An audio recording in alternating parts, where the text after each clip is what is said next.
They probably just people will pay a penny more so they don't have to worry about it. I wonder if it's one of those computer randomizing things. I don't know. I tried to go to Bagali's website. You think they'd have a quick link to their keys, but it looks like just a link to a YouTube. I don't know. KD2CAK.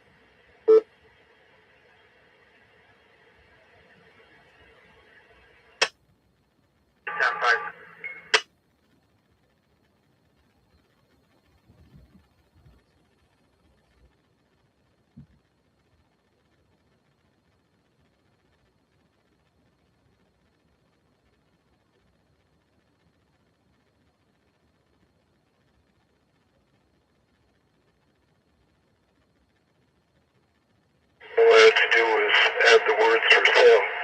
Anybody else want to sell? KD2CAK. The answer to the penny more is real simple. If you sell 1,000 of them, you get $10 more.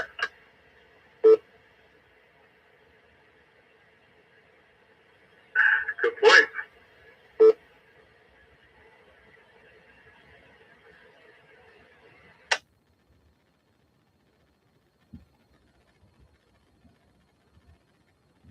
Believes Diego makes the key.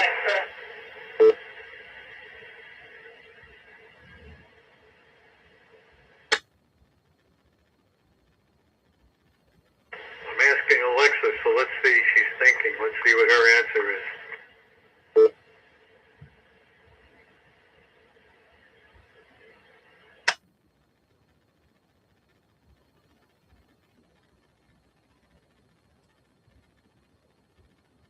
So do you want paddles or do you want a straight key? I'm assuming you want paddles.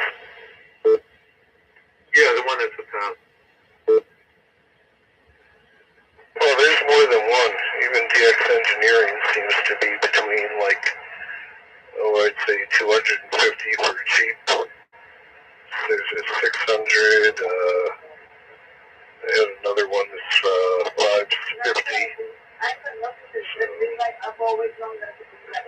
DX Engineering has one for 765. They're all over the place.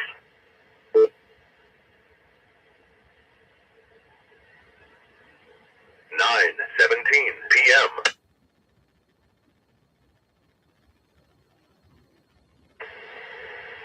Well, Alexa is that there could be a color variant,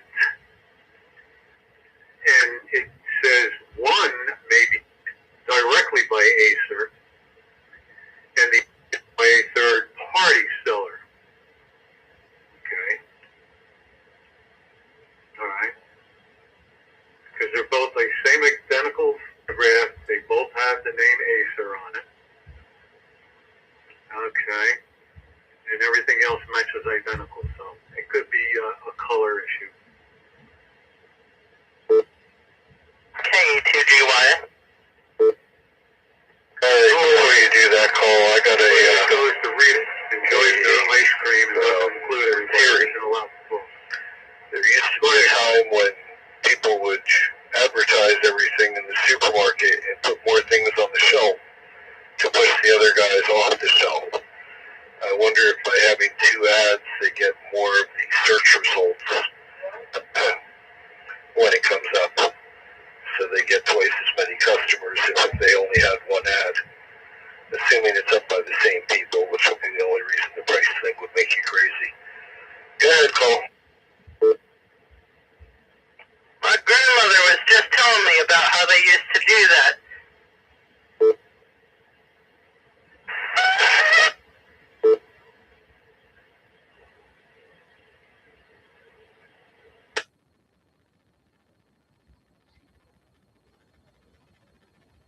Ari, don't go talk about it. It goes to readers and enjoys their ice cream and doesn't invite the rest of us. There was an event I did.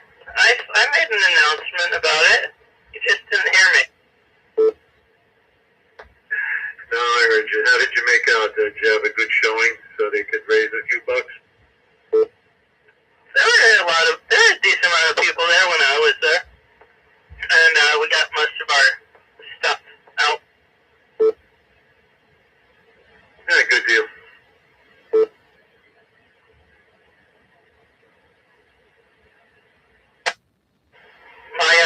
my grandmother was actually just telling me how they do that.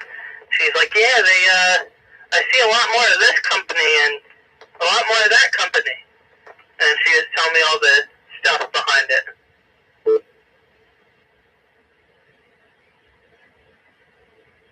Yeah, there's magic somewhere along the line to get people to do something.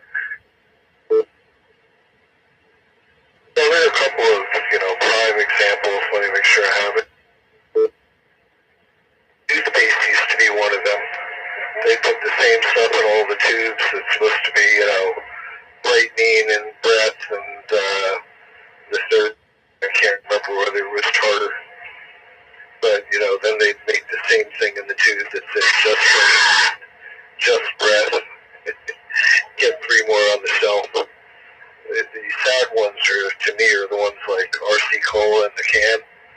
Every time they'd sell it at the supermarkets, the Coke or Pepsi guy would just come put a display up right in front of it. Now you only see the bottles in most places. KD2CA.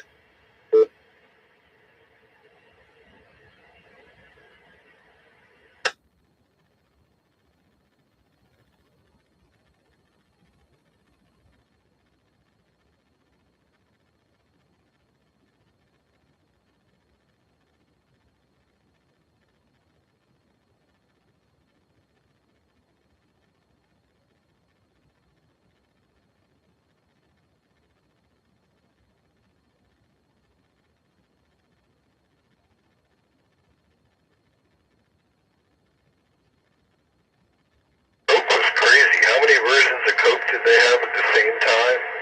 New Coke, Classic Coke, Diet Coke, Caffeine-Free Coke. I forget.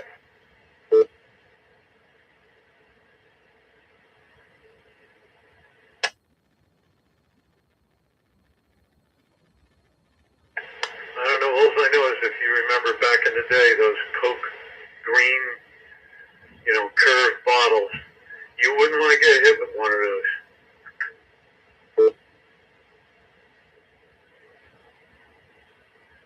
Yeah, I remember they used to stretch them and give them away at the fairs, filled with different colored sands.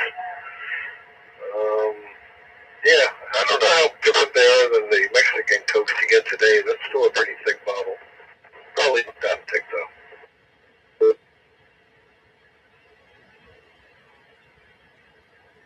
9:22 p.m.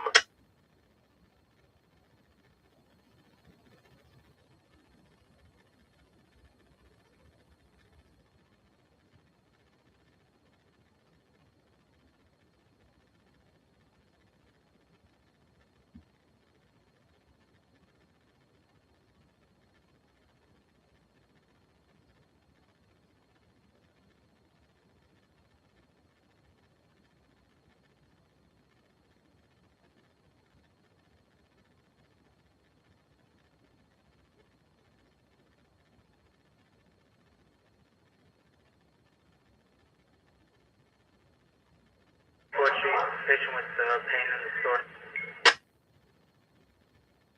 Coke bottle glasses. I don't think I've seen that term much in the next decade.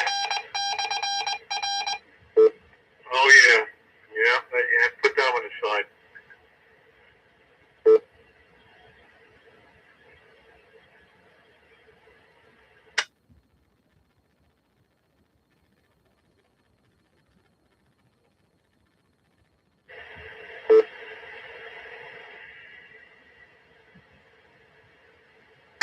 I don't know if you find this funny. I find it a little funny. How when you buy a certain kind of car, you notice them all over the road. I got one of these little old 1900 stick phones in the Amfest pile. And now every time I see them on television, I, start to notice how many of them there were in the old war movies, the Munsters. Jeff's been making fun of me because he saw it about it being in, like not the Beverly Hillbillies, but Sam Drucker and Mayberry. It's funny how many of those phones are actually still on TV, and I never realized until I had one, floating around.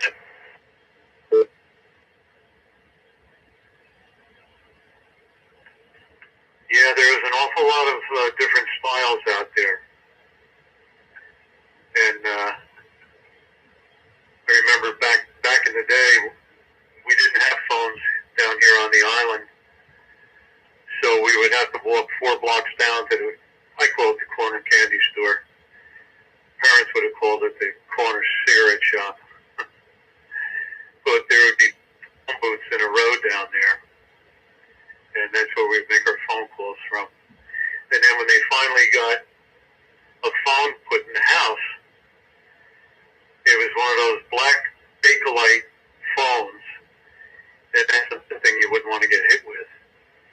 But it was so big, you'd hold on to the handle, and the mouthpiece would be down near your, and the earpiece would be up over your ear. Made a thing for a monster, at least when you were young.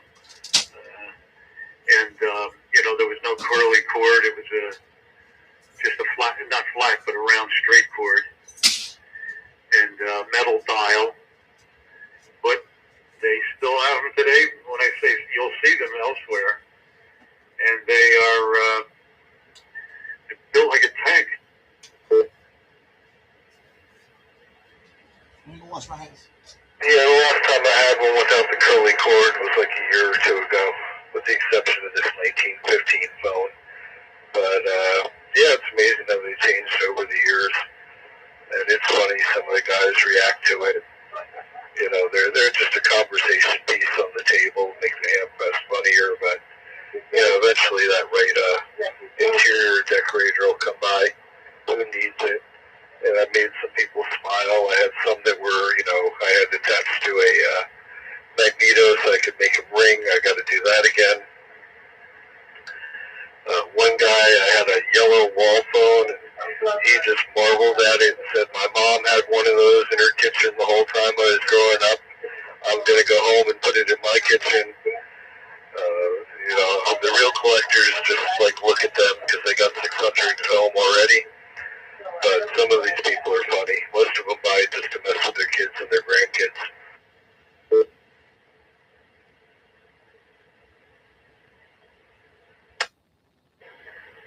QSLK 2YQ, that's Yankee, Quebec, for ID.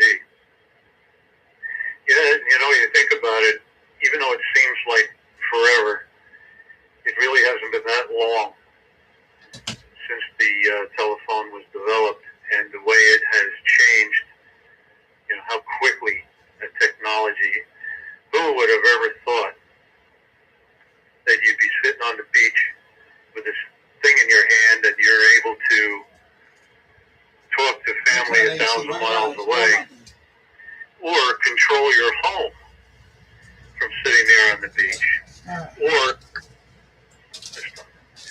and control your computer and do your work, and talk to a client or a customer or a family member, and so on and so forth.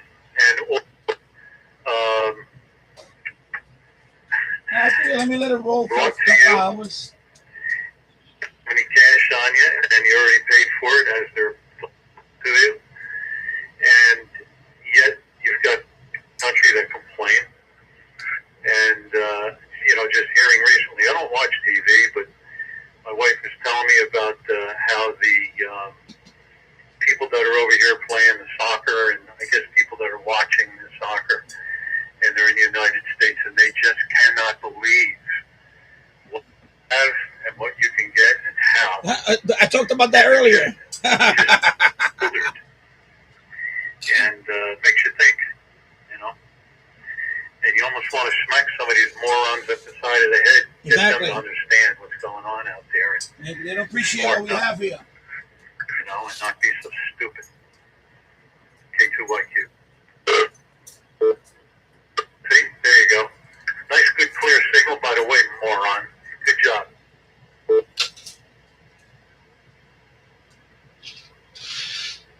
$9:29 p.m. This is what, 4? Oh, God, I'm sorry. Silliness never ends. You made me laugh. 4:42. Yeah, the soccer people, what's going on? You can't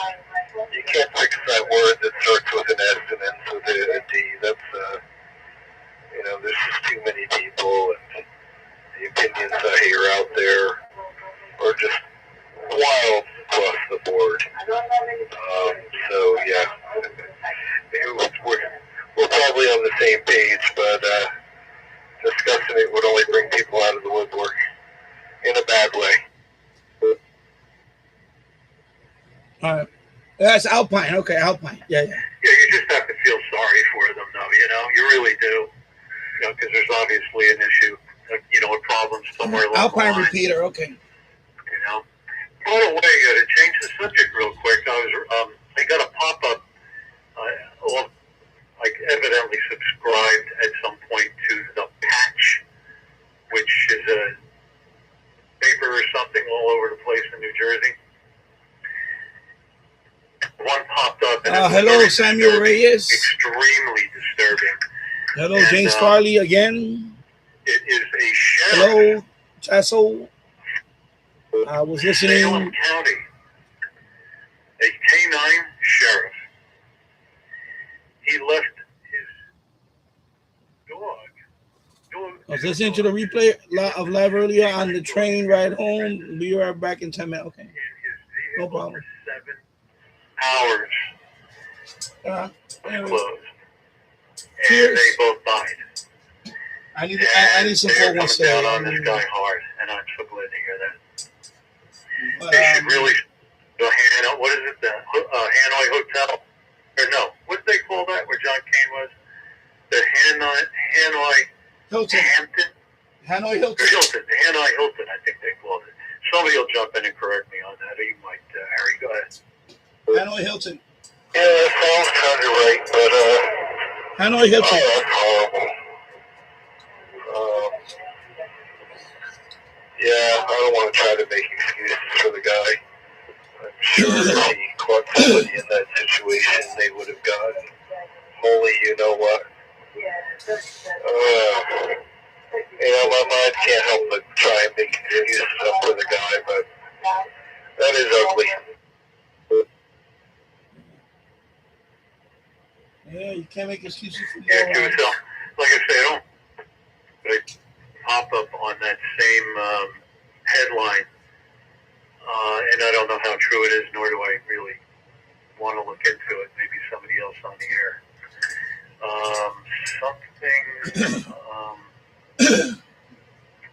forget what it was now. It was something about nuclear something. I don't remember. Well, whatever. But anyway. Hello, Tom. Yeah, it was disturbing. And it was the picture of the two dogs. One was I guess I think it was a beagle. Evidently, it must have been a drug sniff because it wasn't one of those other shepherds. Then I'm going to say the repeater call. They call it.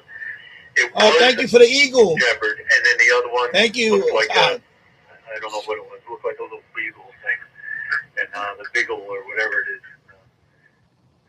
Anyway, I figured let me be back for a couple of hours. I didn't even cook for I wound up ordering out.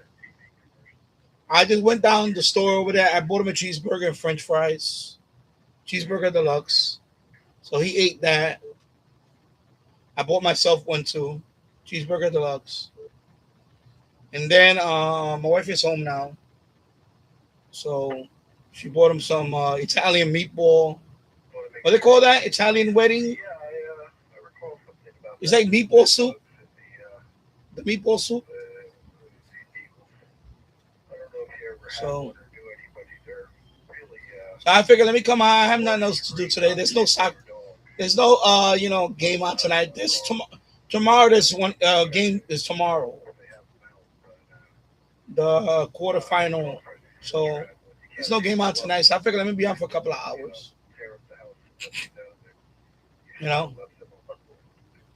I figured let me put on the scanner radio, tune around or whatever. My infant, I still haven't. I didn't go out there because I didn't go out there to clean today. I said, you know what? I'll leave that for tomorrow. Because my wife is off tomorrow, so I like to be outside. So tomorrow I'm gonna be outside. She's gonna be off tomorrow, so I'm gonna be outside cleaning. Yeah, Italian wedding soup. Okay, yeah. So that's what she bought. So I can have that tonight later. Sounds like GMRS. I don't know. I have not heard I have not heard GMRS. All this time I have not heard GMRS. These are pork skins. That museum's really cool, has a lot to do with what we're talking about, especially if you have younger kids to bring along. Oh, cool. Hi. But I can't believe how much of it is really from our lifetime. I mean, there's a couple of computers that go back to the 50s, but they come all the way up into, 2000 probably. They got phones of every kind, including the payphone. I remember the rotary ones that took nickels. But they have, working phones for the kids, so they can see what a dial tone sounded like. All this stuff we grew up with. They got a jukebox there. They do have some older, radios, tube radios from the 40s and earlier. But, a lot of stuff there. Yeah, these have lime and chili. Going on and on. If you want to look it up. See, chili and lime. KD2CAK. So these are chili and lime. What town is that usually in? And these are strips. It's These held are at strips, an old though. army base called Camp Evan. They're strips. The I don't know if you can see it. donation for the museum is like $14. I forget what they charge for the ham fest. Ooh. Often, if you're already in for the ham fest, you can go look at a building. I crunch those But, pork rinds you can see it one up day. and put them in Chinese soup. Oh, I never tried that. Runs, so it helps if you're the kind to talk Yeah, like wonton. Wow, I never tried You that. never know, you talk to somebody I think I never tried that. have the key to a room that's not open in their pocket, give you a 10-minute tour. Steph recommends.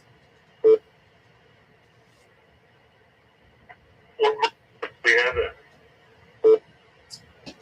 I'm trying to warm up to the 24/7 thing. Well, it's open year-round. I think TNT.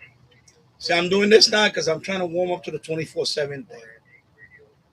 So I would like to do it again. Right now the World Cup is another week and a half and it's over. But I'll probably wait till after. Well, let me see what's gonna happen now because I don't know if we're gonna go somewhere for a few days. I don't know yet. I don't know what's gonna happen. But that's why I just come on here. I'm come on here for now. I'm not just I'm trying to get to that 1 million. Thank you. I appreciate that. I appreciate that, James. I'm trying to get to the million. Yeah, I know what you mean. I know, no homo. I know, no homo. I get it. I know. Oh, sorry, that's a slur. Sorry if people, that's a slur. I know what you mean. I know what you mean. I know what you mean. Not in a gay type of way. I know what you mean. I appreciate that. I feel the same way for you guys. I feel the same way for you guys. I love you guys all.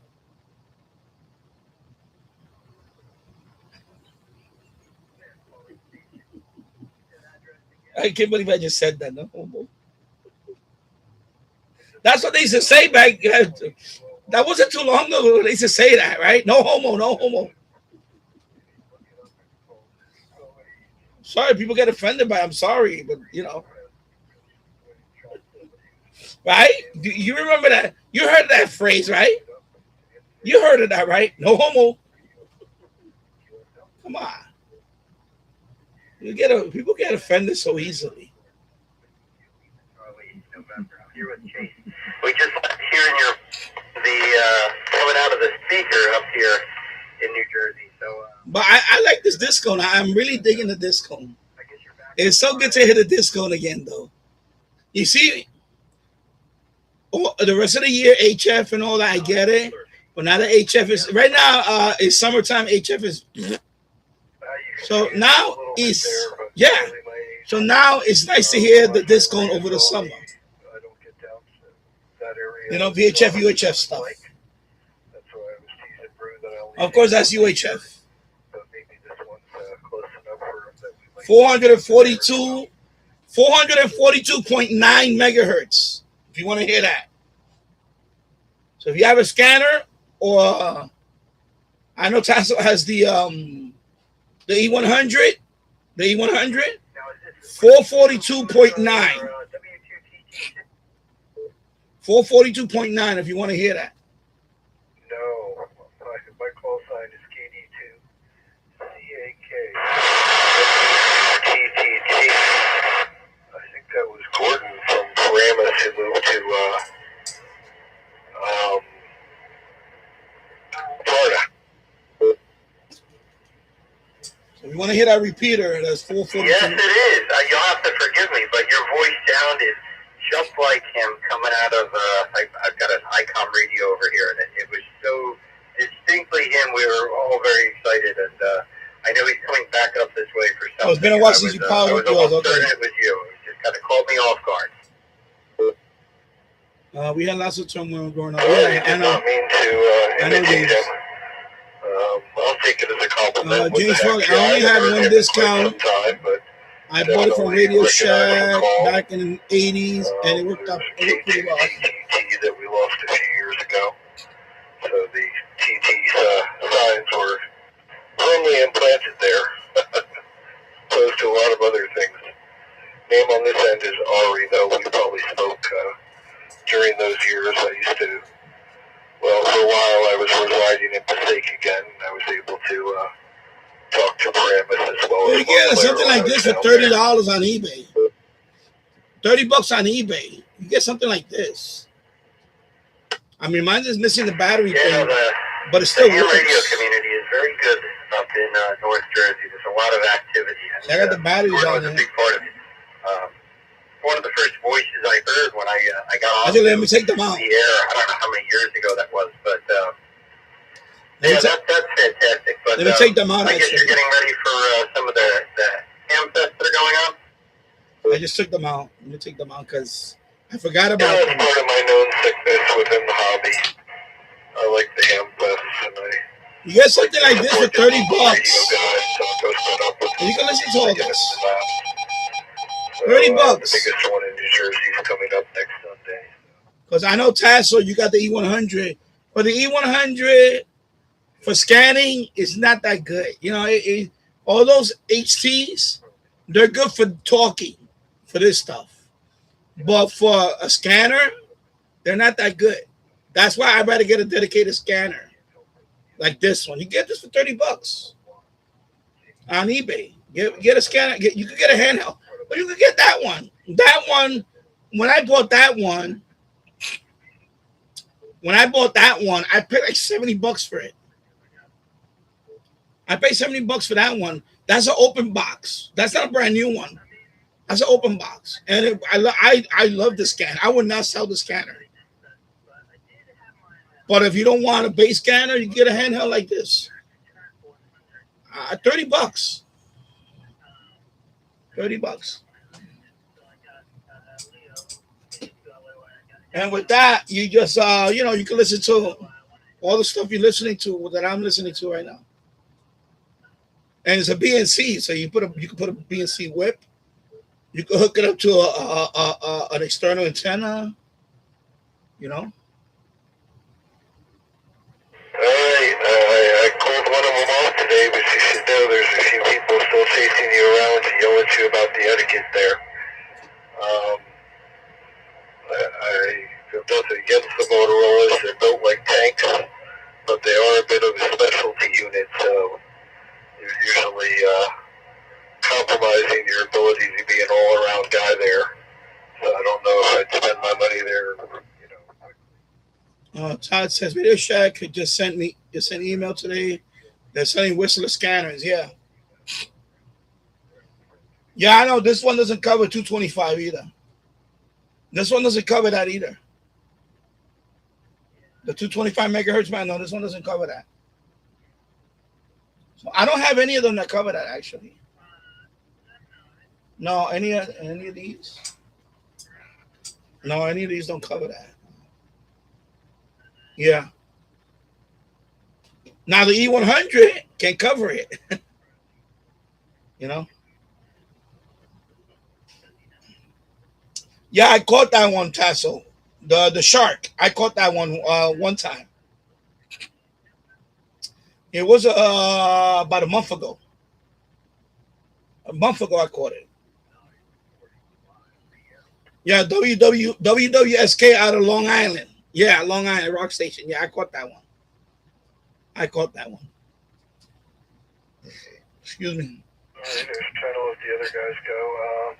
I think you're talking about Mullica Hill. They all have 3 different names.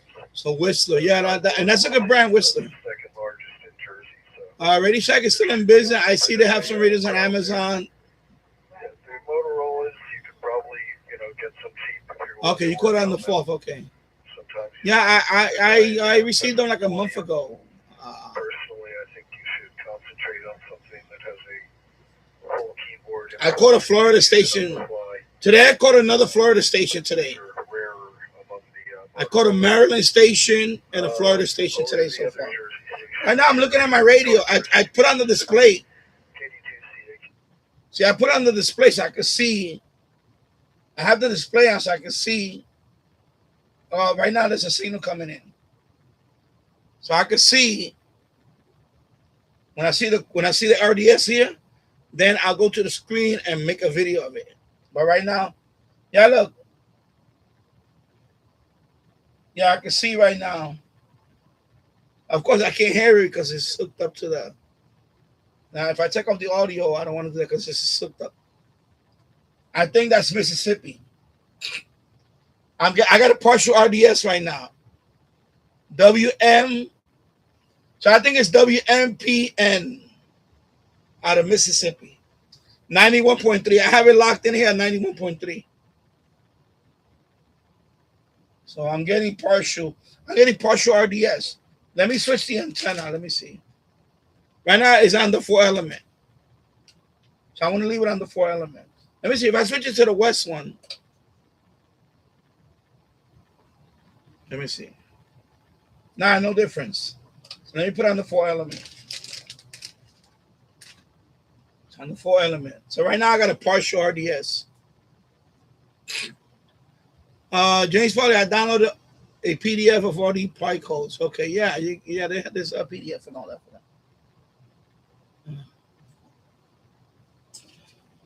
that. Tasso, I have too many pirates around here. I can't do anything. Same here. We're in the same. But that's why I leave it on 91. For me, I leave it on 91.3 because there's nothing here. The only thing I get on 91.3 is WVKR. WVKR.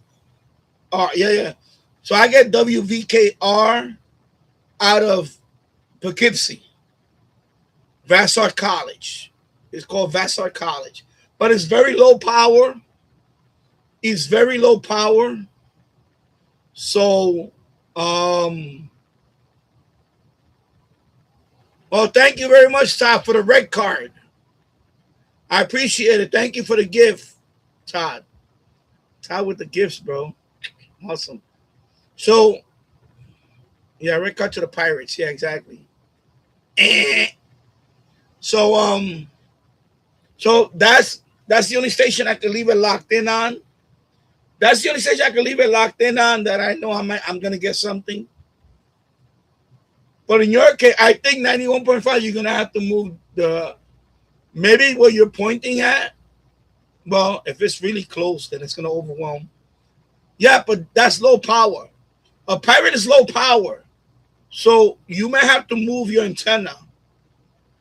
Because sporadic key, when you get 100 watt thousand, when you get 100 watt thousand station, it should wipe it out. It should wipe it out. Even 50,000 watt, a 50,000 watt station should wipe out that Pirate. So yeah, I get it. The Pirates can be annoying, but when you get good sporadic E, it won't matter. It won't matter. Well, it won't. I'm because I done it. I went down the dial and I seen a whole bunch of them. I got in quite a few catches. When you get good sporadic E, 100,000 watt station in Texas will wipe out 97.5, for example. 97.5. And you know, 97.5, the station from Long Island is 27,000 watts.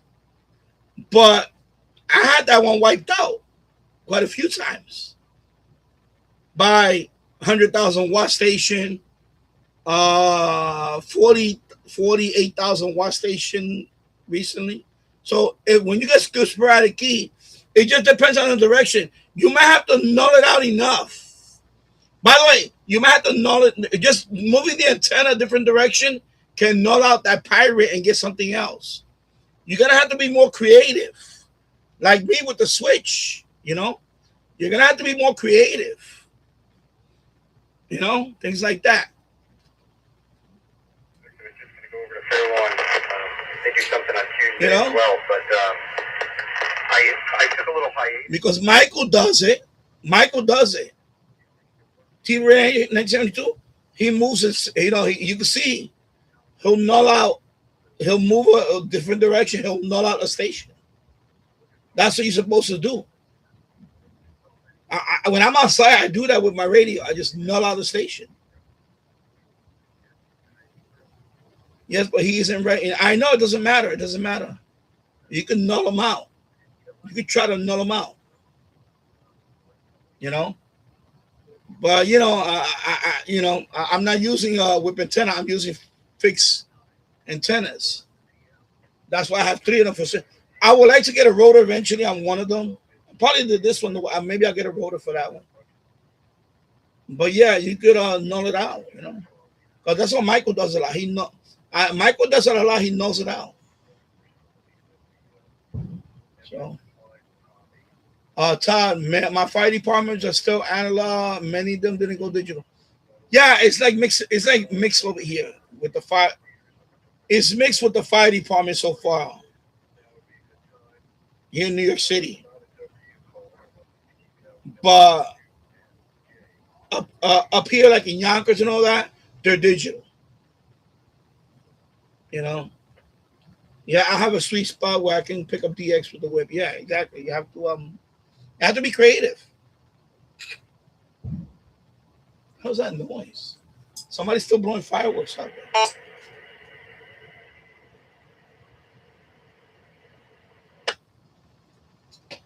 there. People still blowing fireworks.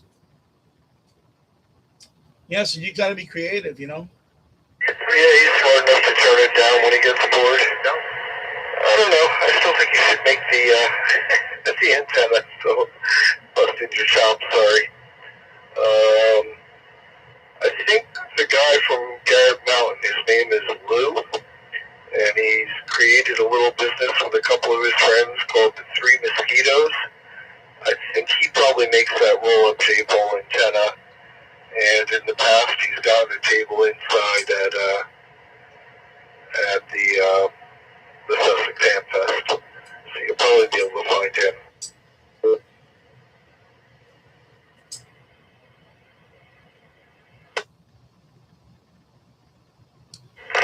You're absolutely right.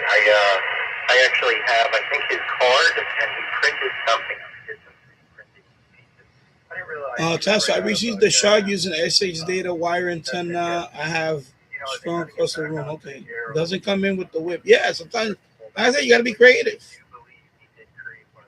I know Keegan uses rabbit ears with his radio. Things like that. Like rabbit ears. He has a modern setup. Sometimes you got to make do with what you have and be creative. I don't have, thank God I don't have that issue. I have roof antennas. I can do that. I have a 3-way switch here. I can just switch.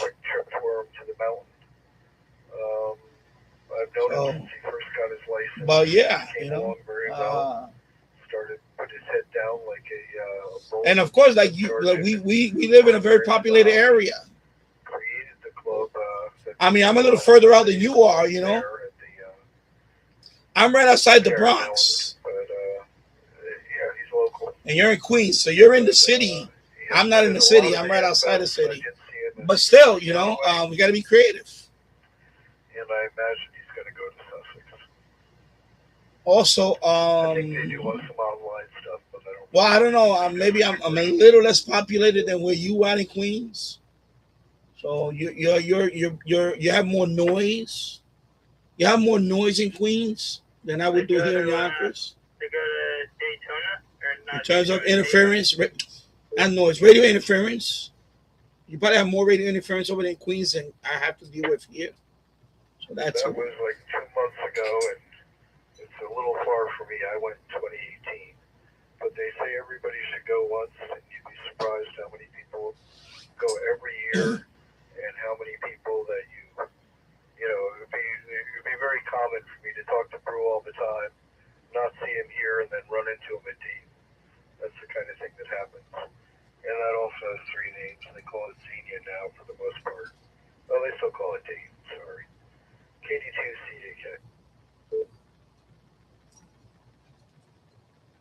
Yeah, because everybody goes there in one shot. It's the biggest ham fest they've ever seen. The biggest business they will ever see. Anyway. I don't want to video before you comment. When I get up, Somewhere what they call a trade show. You know, they have booths run by the manufacturers and stuff, and it is larger.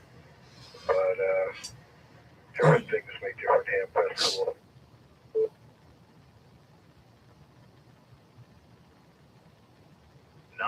Yeah, it's right there. That's the antenna right there. Let's see if I've got it here. Yeah, but right now I don't have space to put it up there. You know, I never made it down to. So maybe at some point I may hook it up over here. I was thinking about building a mast over here and put it right now. For a little bit, and I don't know what else I've been doing, but there's things. But stepping back in, there's tons of new people, and No, that one, when I first mounted that one years ago, I had that one with an 8-foot pole. I had an 8-foot pole. I have an 8-foot pole that I had up there, and I put that on the top of the 8-foot pole. So that thing, when it was on the roof, it was high. I mean, people looked at it and they were like, what the hell is he doing? Is he transmitting? If you look at my early videos, if you got to go back to one of my early videos, you'll see it. That I had it on a, it was an old pole. I still have it as red. I painted it red with a spray can. I painted it red. And you see it on top of the, on that pole. And it's tall. It's tall, you know. So I had it for about a couple of years or so, and then I took it down. Because that one, that was my first antenna on the roof for, well, that was my second. Because temporarily I had the mag mount. Temporarily I had the mag mount up there in a coffee can. I had the mag mount on a coffee can up there for until I bought that one. And then when I bought that one, I had that one up there. And then I wound up running a wire from up there all the way to this corner. It was about 100 and something feet of wire. And then the wire went all the way into no balance. It was just a wire. And then I ran it into the house and I would hook it up directly to the radio. So it was like 200 feet of wire total, I think it was. It was crazy. And then finally I bought the balance. I mean, the end fed. The one that got destroyed, I bought that one. I ran it from up there. This is before I got my ham license and all that. I was usually using it to listen. It was okay, but it was kind of a little noisy. And then I bought the mini whip. Oh no, I already had the mini whip. What am I saying? Then I bought the loop. When I bought the MFJ loop, that ended all that. I took down all the wires. All the whip antenna and the wire. I took all that down. Once I got the MFJ, that was it. That changed everything. That changed my listening experience. I got my room assignment. Yeah, break. I have a magnet on top of my refrigerator. Okay. No moon in Tasper, but you didn't get your license around. No, no, no. My original NFED, no, that was years before I got my license. I bought that NFED years ago. And when I was in a gray box, not the NFED I got now, not that one. The original NFED, the old one. I mean, I'm still using the same blue wire. I'm talking about the gray box. It's a gray box. It's a gray box. It's an old box. So that one, when I bought that NFED, I bought that from eBay. I'm still using the wire from it. Remember, the box got destroyed, but I kept the wire up there. So that wire's from the original, but the balance is from Amazon. I bought that's a Chinese one, but the other one I bought it. When I bought that, I had the RTL. Yeah. So I still got the original wire. That blue wire is still the original wire. That's the only thing left from the NFED. The original one is the wire. So the NFED itself. No, I didn't change the wire because I would have had to throw another slingshot. I didn't want to go through all that. The wire is still good. So why am I going to take down the wire? It's still good. But no, when I bought that balance, that was when I was using my RTL SDR. That was my RTL SDR with the up converter. That was before I bought my first RSP. Before I bought my SDR, so I was meeting with DXC with an RTL SDR and an NFED. And it was okay. It wasn't all that. It was okay. And then I bought the SDR. I bought the RSP1. The RSP1. Then after that, I bought the loop antenna. So, yeah. So that NFED. So I had the NFED, and then I took it down. Once I bought the loop, the MFJ, I took down the NFED from the roof. It was on the roof, going down the other way. I had the box on the roof, going down into that corner. So, yeah, I took that down. This is before you joined this channel. This is years before you joined the channel. And then I took the NFED from out. I took it out. I took the CB antenna down, and I used that pole for the loop. Then I had the loop up there for a few years. Remember the MFJ? I was up there for about 6 years, maybe about 5 or 6 years. I think about 6 years. Oh.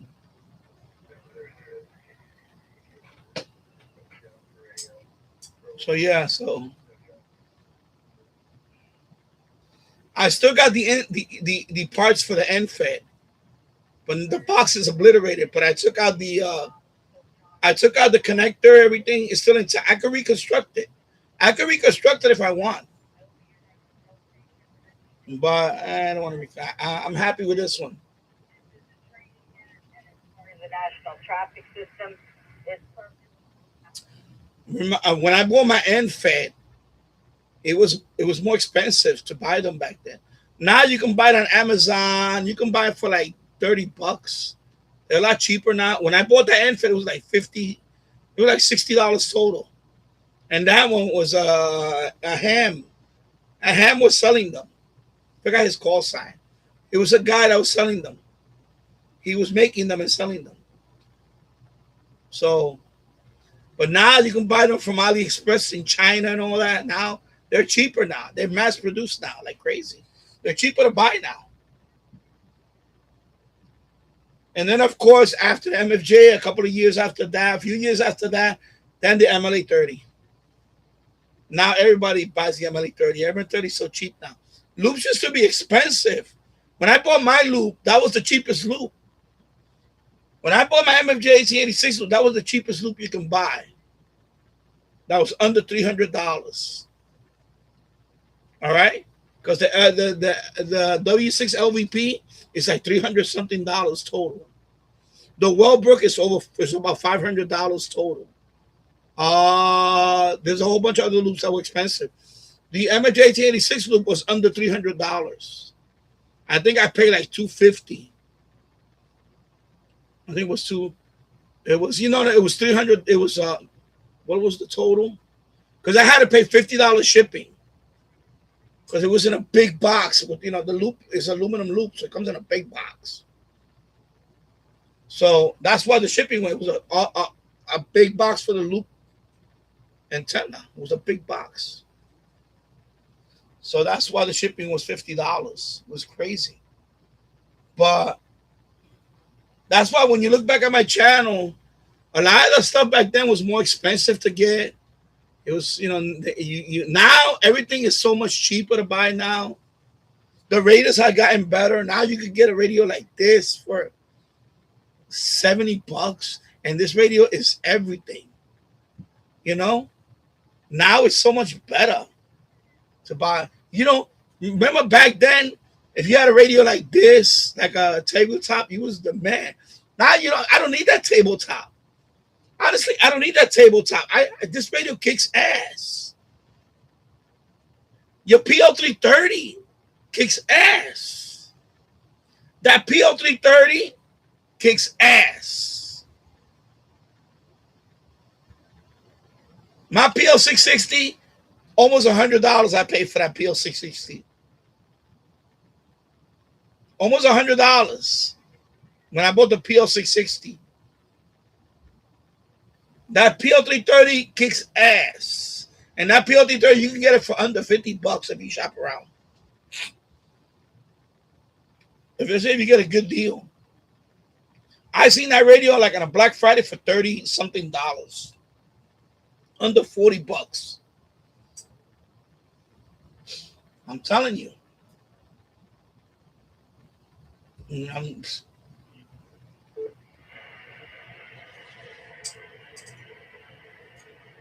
10:07 p.m.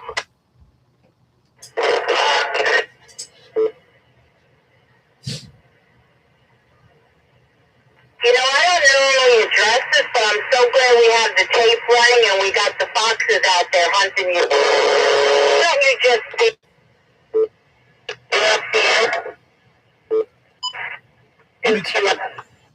Let me take off. I had close call on it. Let me take off close call. On a scanner, they have something called close call. What happens is on a scanner, if I put close call and anything else comes in that's very close, it'll override that. So, official master GM voided online link repeaters. Oh, okay, I'm just listening to it. So I'm not. I'm just listening to it because I'm just using it for background noise. I really don't. I don't. When I got my ham license, when I first got my license, I just tried it once or twice. But I'm not into that. I'm not into like talking on, announcing myself on nets and all that. I'm not into that stuff. I was never into that stuff. I listen to it because it's a scanner. It's just picking up, But because I know a lot of repeaters they own by, like all these repeaters, most of them are owned by a radio club. So it's like when you go in there or something, now they want you to join their club. They try to pitch you all this stuff. I'm not good with clubs. I never liked joining clubs. Ever since I was a kid, I'm not into clubs. I'm an introverted guy by nature. I don't like clubs. It's just not me. It's just not me. I was never into clubs and all that. So I feel like the repeater, when you go to a repeater, each of them are owned by a particular radio club or something. That's what they want to do right away. They want to recruit you. And I'm like, chill out, bro. I'm just testing out the repeater. Like, chill out, bro. Like, stop trying to recruit me. That's what I get from these people, these repeaters. But yeah, I can see why you avoid them. I feel the same way, I'm kind of like, Right now, I'm just listening to it with the scanner, and just because otherwise it'd be dead air while I'm having a beer. But I'm not a radio club guy. Like when I took my test, when I took my technician test, and they gave me all this literature, like, oh, you could join the Yonkers radio club. I'm like, I don't want to join you guys. Leave me alone. Come on, man. I just want to get my license. And do some whatever, and then leave me alone. Like, chill out. Like, they just want to recruit you. Like, come on. So same thing with DMR. When I go to DMR, talk group 90, what is it? Talk group 91? Talk group 91, whatever it is. And on Saturday, they had a net. I'm like, are you kidding me? DMR? You guys having a net? Like, oh, no, you can't talk in here now. We're having a net meeting. Like, who the fuck are you to? But I guess they do it. I mean, I understand why they do the net thing. I guess they want to know how many people actually are using the repeater, things like that, but it could be annoying, like it happened to me a few times on DMR Talk Group 91. I went in there, I wanted to just talk to a couple of people. And they were like, no, we're doing a net right now. You got to, I'm like, how long is this going to take? It's ridiculous, but anyway. That's why I feel like sometimes ham radio gets a bad name because, these fucking gatekeepers, like I just want to get on the air and talk to people. I don't want to deal with all this shit. I'm serious.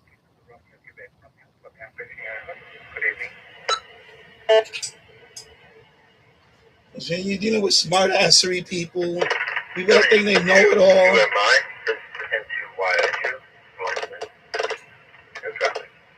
Know it all people. Gatekeepers. That's why I call them gatekeepers. Station, I was just calling right here. The last two stations that I had, I want to make sure I got it correct. I had Whiskey 2 Romeo Quebec Romeo and N2YU. Please confirm. She sounds a little too loud. Let me scan, because she's sounding a little loud, and women, when I hear the screeching voice, I get chills.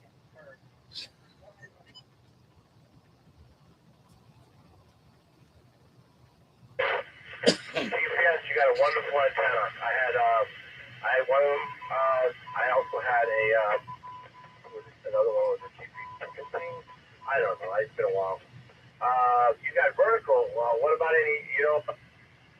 Would you nothing else on right now. As well. Nothing else is on. Then you can get out the far for repeaters as well.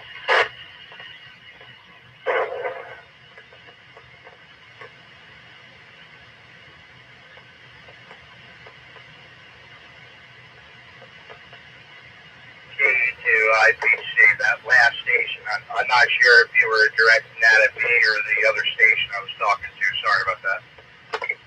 Either KC2, Either I misunderstood. Someone is here between you guys are getting a GP model. That's what I was referring to. Whoever's going to get it is an outstanding antenna. I have KC2 FTG, David. Let me scan this one.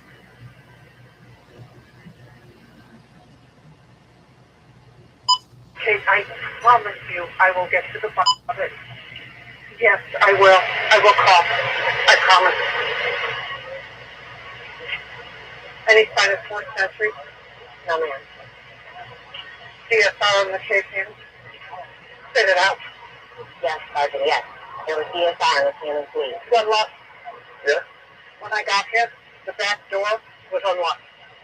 The lock wasn't broken, just not engaged. And who's accompanying the body? Who's getting an officer down at for you? No, they can't do an officer down there. Until there's a definitive ruling, this is an in the line of duty death. He took his own life. That's not line of duty according to Chicago law. Okay. I I will stay with the body as conditions dictate. But you will put 2 squads on escort right now. But not you listen to me. I start pump. There's television.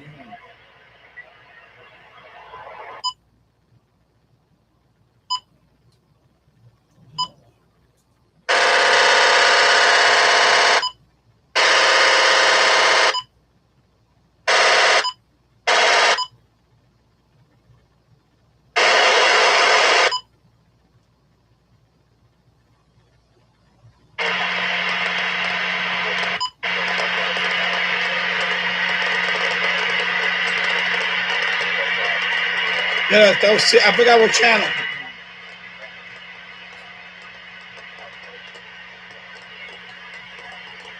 I'm at 450 something.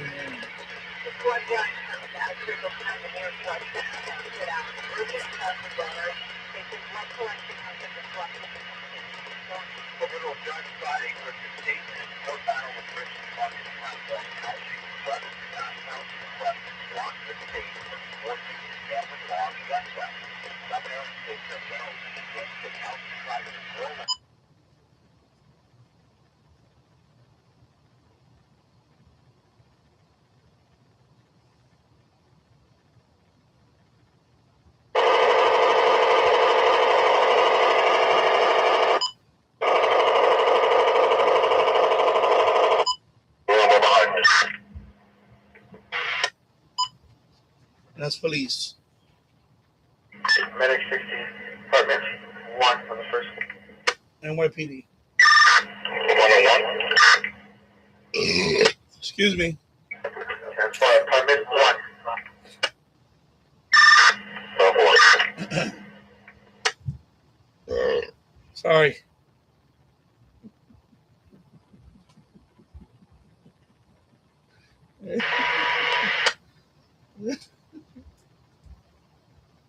The New York Police Department.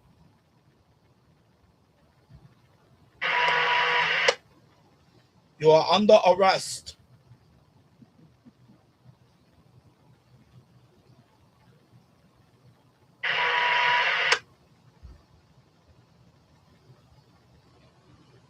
Yeah. Todd, that's local GMRS or amateur? No, before that was an amateur repeater. That was Alpine, New Jersey. That was a repeater. No, GMRS, I don't know if I don't know if I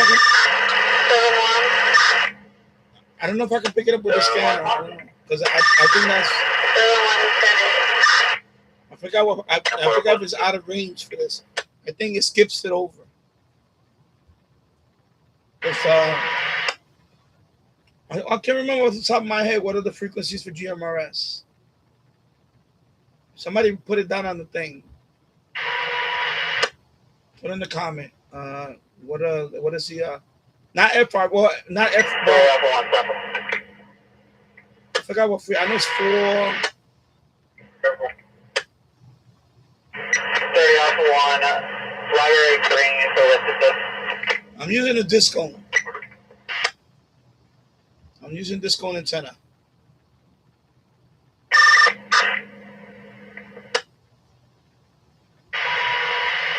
Okay, so that's 462.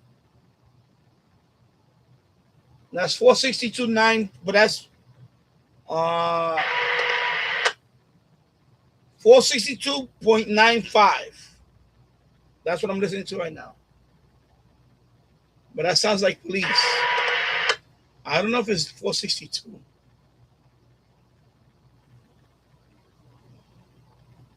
Is it 462? Anyway, I don't want to look it up because I don't want to know. I'm too lazy right now. So you guys get working, get cracking, come on. Get to work.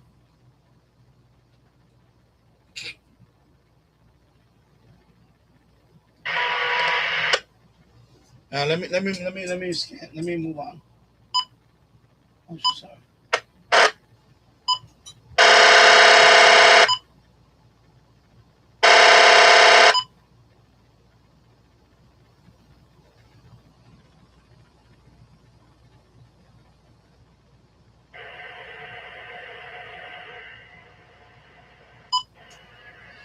Because on this scanner, we got 420 to 450, right? Like a scan, and then from 450 to 470, and then it skips all, and then so the next band. Let me see what the next band is. Okay, so 470 to 512. Okay, so 467. Okay, so all right. So right now it's 470 to 512. Now, if I scan that frequency, that's police. So I'm gonna go back to the previous one. So let me try that range again. So I'm gonna try 450 to 470. I'm gonna try that. I'm gonna scan that one again. So it was probably GMRS. But by the way, also that frequency, I think I heard television too. But anyway, let's see. That one is 450. T-Mobile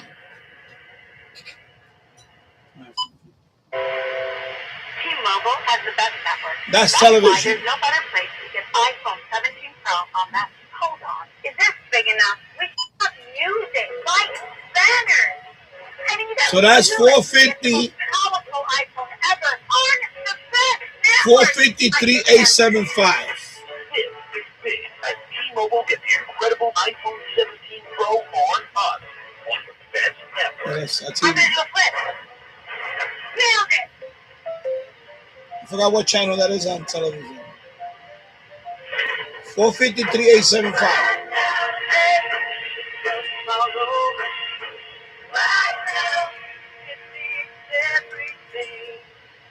Alrighty now. The UPS store is your back-to-school shipping store. We're the desktop delivered store, the send cozy to campus store, and the ship your dorm decoration store. This year, the That's what I'm listening to right now. When you ship UPS Air at the UPS store, your items arrive on time or your money back, guaranteed at no extra cost, exclusively at the UPS store. Yeah, probably ABC.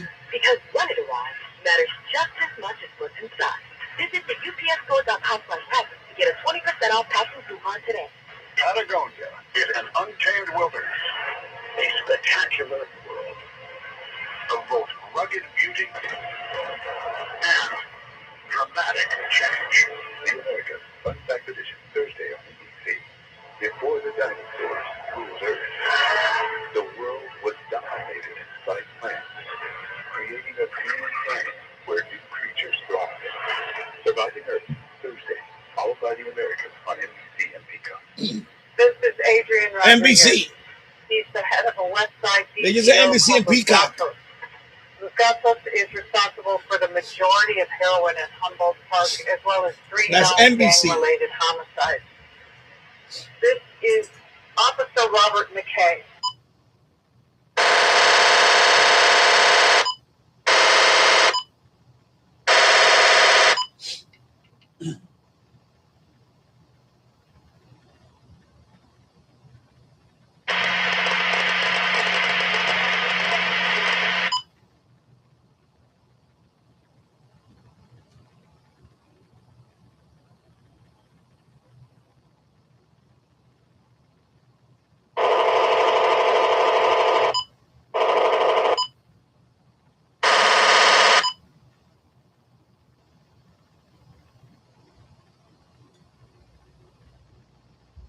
Yeah, so nothing on GMRS.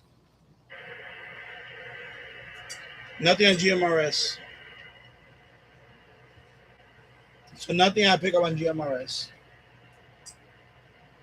Yeah, the kitchen window gave up no print.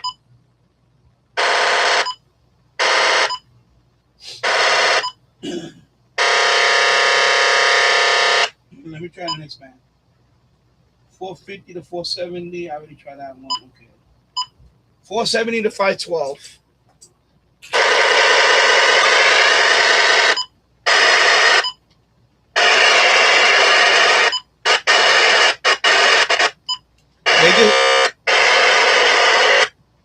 They just said NBC.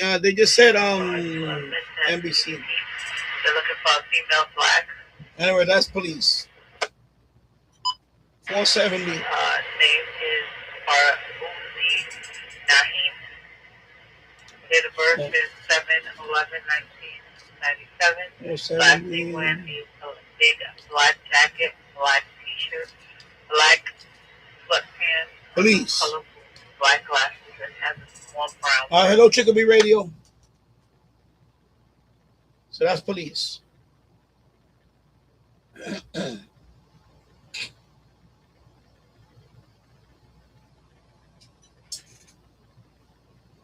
NYPD.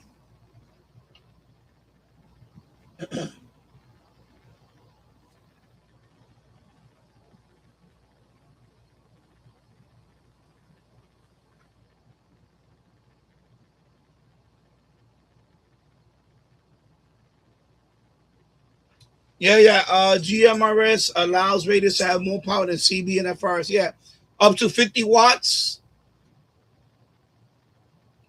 Yeah, up to 50 watts. So this radio right here.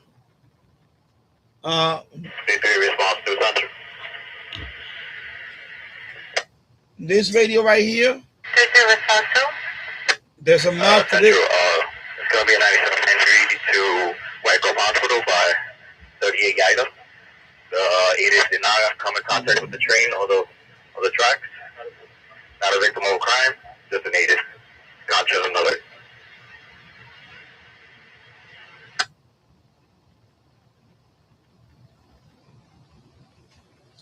So this radio right here, they have a mod for it.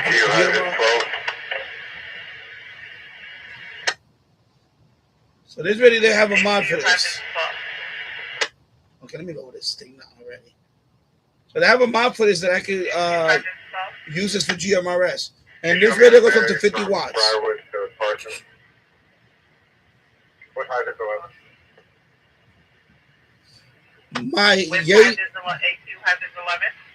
My Yaesu 991A, I don't know if I can do GMRS on that. I don't know. I never tried it. So I don't know. What else? What is the purpose of TV audio? It's been around forever. For example, I'll give you an example. Back in the 70s. Well, actually, not even that, because you can still hear the AM radio. But when we had these remember the old multi-band radios? Like I have a few of them that have the TV band.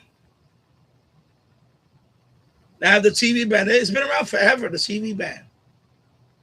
That's the VHF band and the UHF band. So they've been around forever. Yeah, it was, they still have analog when it comes to that. That's analog, by the way. The sound is analog. On those things. I don't know. It's a good question. What was the purpose of it? I don't know. I have to look that up. What was the purpose of it? I don't know. But, I know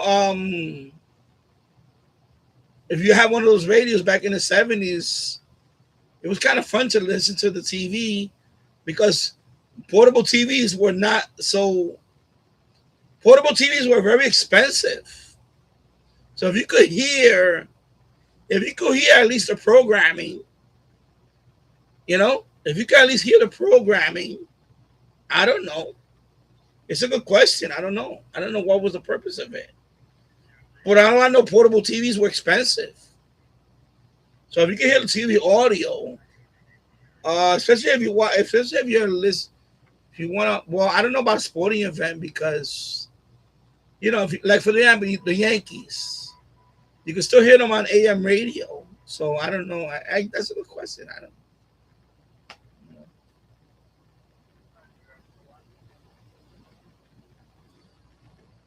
Yeah, it could be ready. I know it's with Cloudflare, you can turn on one subdomain on another subdomain and use to open up two separate web servers, one in GKP and one in, you can. There's a lot of things you can do with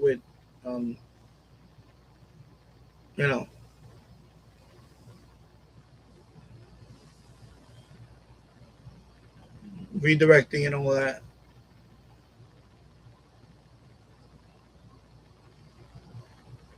All right. 20 laps for charging.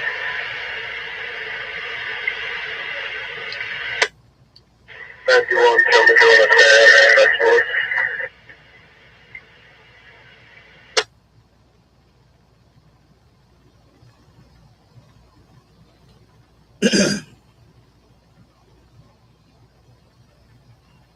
Yeah, Cloudflare is pretty good. I used them for a long time. When I had my when I was paying for web hosting, I had a whole bunch of sites I was web hosting years ago. I used Cloudflare to get my SSL, certificates, because it was free. It's free with Cloudflare. And also Cloudflare also was good for DDoS protection. So Cloudflare used to protect my server from DDoS. Denial of service attacks. So Cloudflare, free service is pretty good for a lot of things. Not only just forwarding your domain and all that. It's a lot of things. It does a lot of good things. So if you ever want to host your own website on a server and things like that, Cloudflare protects you from a lot of things. It protects you from a lot of things. It's pretty good. Cloudflare the free service is very good. So, if you want to host a website and you want, like, for example, HTTPS costs money, but you can get a free SSL certificate with Cloudflare. So if I wanted, like, for example, Danny Radio Tech HTTPS, because what's happening back in the days, I got to go back in history a little bit. Back in the days, HTTP was the standard for websites. HTTP:// DannyRadioTech.com, right? But now HTTP / now triggers alerts. Like if you don't know the site, you're gonna get an alert saying that this site is not secure. This site is not secure. But my site, you're not gonna do credit card transactions and all that anyway. It's just a website. So you could bypass it. You could say, yeah, I trust this site. He's not malicious. I know the guy. Okay. But if you don't know the website, a lot of people are going to be like, okay, I don't want to go to that website. So now HTTPS is kind of like the standard now for all websites. Of course, HTTPS is secure. That means when you go to the website, it's like tunneling. You're protected. Whatever you type in HTTPS is protected. It's not plain text. It's encrypted. Okay? So now when you run your own website, you gotta have HTTPS now. Or a lot of people are not going to go to your website now because they're going to be afraid, because they're going to get that warning on their browser. The site is not secure. Do you want to go to this website? You see what I'm saying? So, and by the way, HTTPS, if I didn't use Cloudflare, I would have had to pay for that. It's like, $30 a month, whatever. I mean, not a month. $30 a year, $20 a year, whatever, depending on where you go at. For HTTPS, for your domain, HTTPS. But Cloudflare offers that for free, for life. If you have your own domain name, you can get HTTPS for free through Cloudflare. That's why I love Cloudflare. And they also have other stuff like DDoS. They trigger DDoS. If they see that you're getting slammed by malicious packets, they can block all that. They do a lot of things. They also have something called like It's like it's proxy, but it's like image stuff. Like if you have a high traffic website, and of course you got images on your website and all that, instead of everybody going to your website and they always got to download the image so they can display on their browser, Cloudflare keeps a copy of your website, so people can go to your website and not use up your bandwidth on your server. So they'll host the website like an image, so they save you bandwidth and things like that. Cloudflare does a lot of stuff. It's a lot of stuff they do. To me, they're the best. They're the best. They're the best when it comes to all that. There's a few other companies, but Cloudflare is number one by a lot. There's a few other companies that they try to do stuff like that, but they're not free. You got to pay money. Like AWS, that's Amazon Web Services. They charge you money to do what Cloudflare does. Cloudflare does it for free. That's why I told you about Cloudflare. I told you you got to use Cloudflare. You know, Cloudflare is the best. So that's my little tech geek talk for now. But yeah, I've been using Cloudflare for years. I've been using Cloudflare for over a long time, over 10 years. More than when I have websites on a server that I was paying for. I had it for 5 years, but it wasn't making any money, so I shut down the server. It was a server in I was paying for a server in I was paying for a web server. It was a virtual server. It was in Estonia. It was somewhere in Estonia. I had a 5-year contract. I had a bunch of websites in there hosted. I'm not going to get into the content what it was, but I was trying to make some money. So I used Cloudflare for the HTTPS for all my domain names. I had like 10 domain names. At one time back in the early 2000, late 90s, I owned over 30 domain names. I was paying. I had websites. I had over 100 websites. I don't want to talk about what website, but there was a lot of, I was making money. I was making some bank. I was making moolah. I was trying to get a lot of traffic. That's why I know about search engines and all that. I know about search engines. These people come in.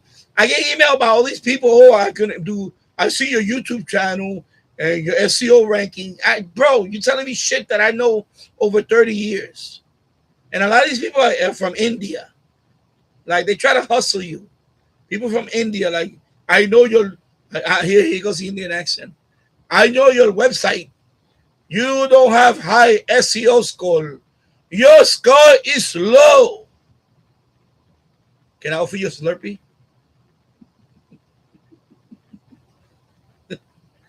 You're slow.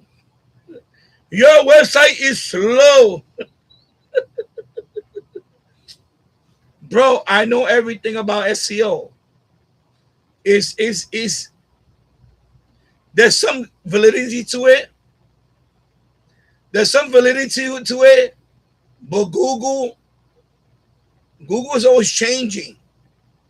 By the way, my channel is listed on Google. If you put Danny Radio and Tech on Google, I'm number one.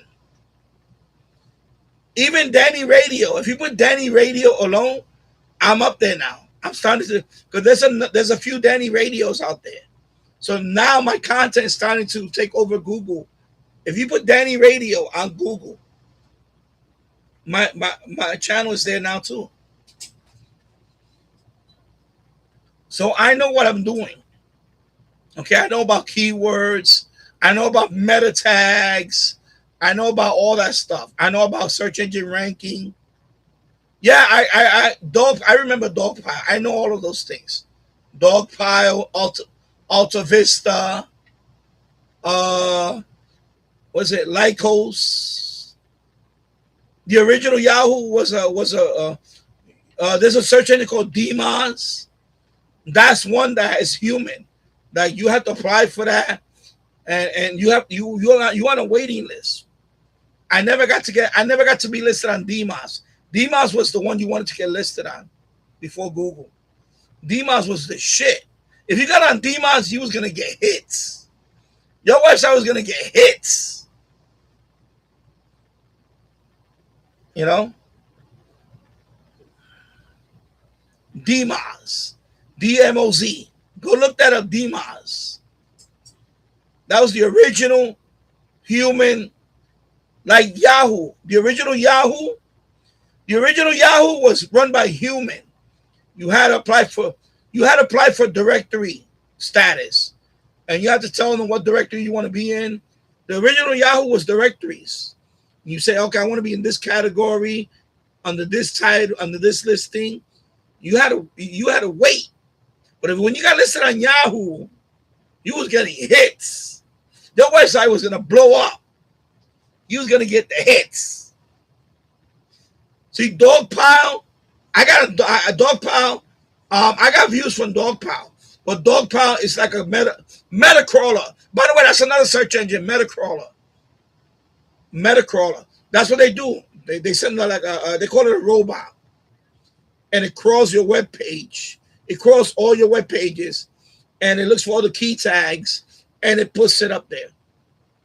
But people used to game the system with those type of search engines. That's why the search engines, after a while, there was a lot of cheating going on with that. People used to make pages with a lot of keywords and try to game the system. Like Dogpile was one of those meta tag crawlers. So then they went back to, then Google came out. Google came out with their own, you know. But before that, Yahoo was the monopoly. Yahoo dominated for a long time. Yahoo was the big dog for a long time until Google took over. Yahoo was the big one. You wanted to be on Yahoo. Yahoo had two search engines. They got the meta one, the one that everybody you see, and then they had a directory. The original Yahoo was a directory that it was human. You had to apply for it, and then you waited. They go to your site and they look at your site, and then they give you stars. They used to give you stars. If you had 1 star, 2 star, 3 star, and then you get listed on Yahoo. When you got listed on the directory, you was gonna get hits. Your shit was gonna your website was gonna blow up. So I never got to that point with Yahoo. Yahoo, I made it on the meta stuff. I still get views on Yahoo for this channel, but it's not like the directory. The original Yahoo directory, that was the shit. Back in the 90s, you wanted to get listed on that. If you had a website, you wanted to get on Yahoo. You had to get on Yahoo if you wanted your site to blow up. I believe me, I know about all that. Alta Vista. I used to use programs that would submit search engines to all of them. All that stuff. I tried everything, bro. These people that they try to sell me this stuff. Yo, I've been a webmaster for over 30 years, bro. Webmaster for 30 years. That's why when I got into this YouTube thing, I already knew about the how to put keywords on your stuff. If you look at my analytics, my number one traffic to my channel is Google search.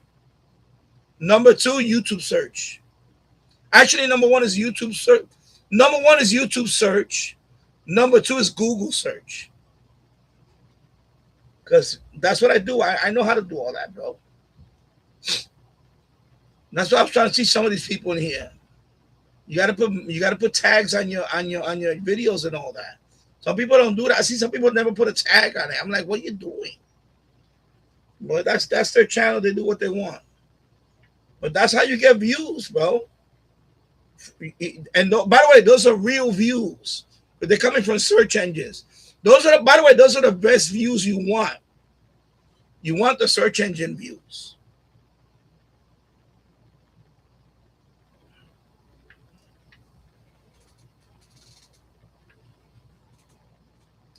Those are the best views to get.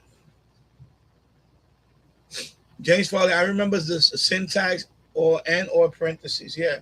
Now you're talking about programming. That's something else. But yeah, anyway, let me go get another one. Let me go get another.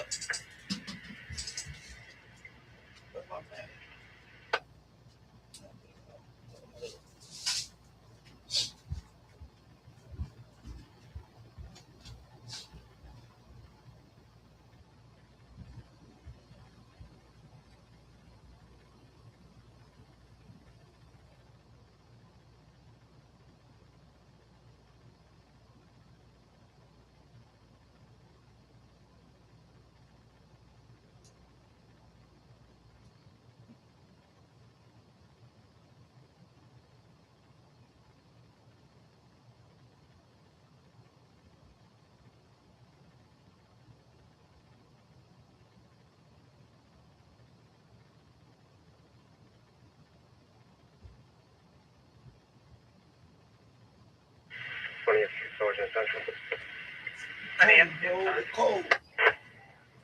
Cold. Freaking cold. Come on. Now my paper towel right here.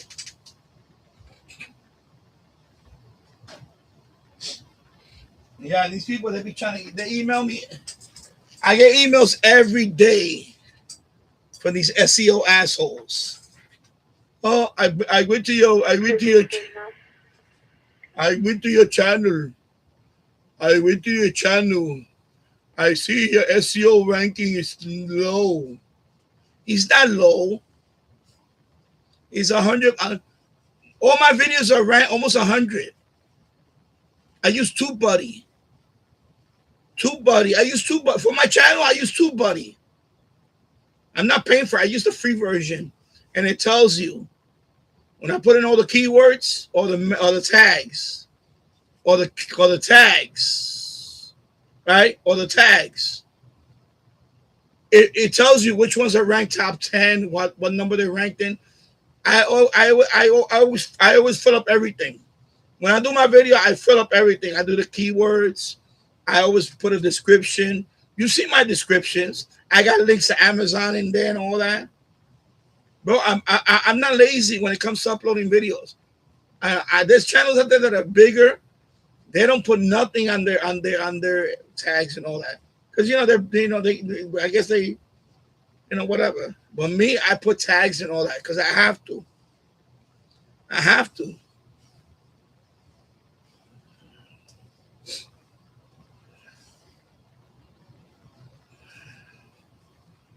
James Farley, I haven't bought a tall boy like 20. But unfortunately, this is the only one they sell around here. This particular brand, that's the only one they sell around here. Even the bottles, they don't sell the bottles around here. They don't sell the bottles. They only sell the Tally. That's why I have to buy it. Let me leave it there for a couple of minutes. Get a little ice on it. Well, unfortunately, that's the only one I can buy because around here they don't sell the bottles. Now, when I go to Walmart, I'll buy the 18-pack or the 12-pack of bottles. Or the 12-ounce cans. They do have a 12-pack or 18-pack. But in the bodegas, they only carry this one. And by the way, only 2 bodegas carry it around here because they know I'm the bodega right here that I buy it from now. The other one, he still buys it, but I haven't been in there in a while because he raised the price on me. So now I go to this one, this guy over here, and he buys it because I buy it. He doesn't buy it for anybody. He only buys it because I'm the only one that buys this. People that go in there, they buy the Modelo and all that, the Coors Light. Nobody buys this one. So I'm the only one that buys this one because I used to drink like for years I used to drink Coors Light, but then I got tired of it. Then I tried this one. For years. Well, before that I was drinking everything. It was fucking nuts. And then I started drinking Coors Light because I didn't want to get hammered. Like I wanted to drink some beer, but I don't want to get hammered. I don't know if that makes sense. I still wanted to get up in the morning and be productive. So then from Coors Light, I tried Bud Light, regular Bud Light, the blue can. I tried Bud Light. That was okay for a while. But then they made this one. When they made this one, I got hooked. I got hooked on the lime. The lime with the Bud Light. So it's an acquired taste. And that's it. I don't buy any other beer no more. If I go to the store and they don't have this, I walk out of there with nothing. I don't want to buy anything else. So, and now that they keep raising the price on this, the days are numbered. I'm not going to be buying this sooner or later. Sooner or later, I'm just going to have to quit. Because I'm not going to be paying $4 a can. I'm not paying $4 for this. Right now it's closed. I'm paying like $3.25 right now in that store. For this one.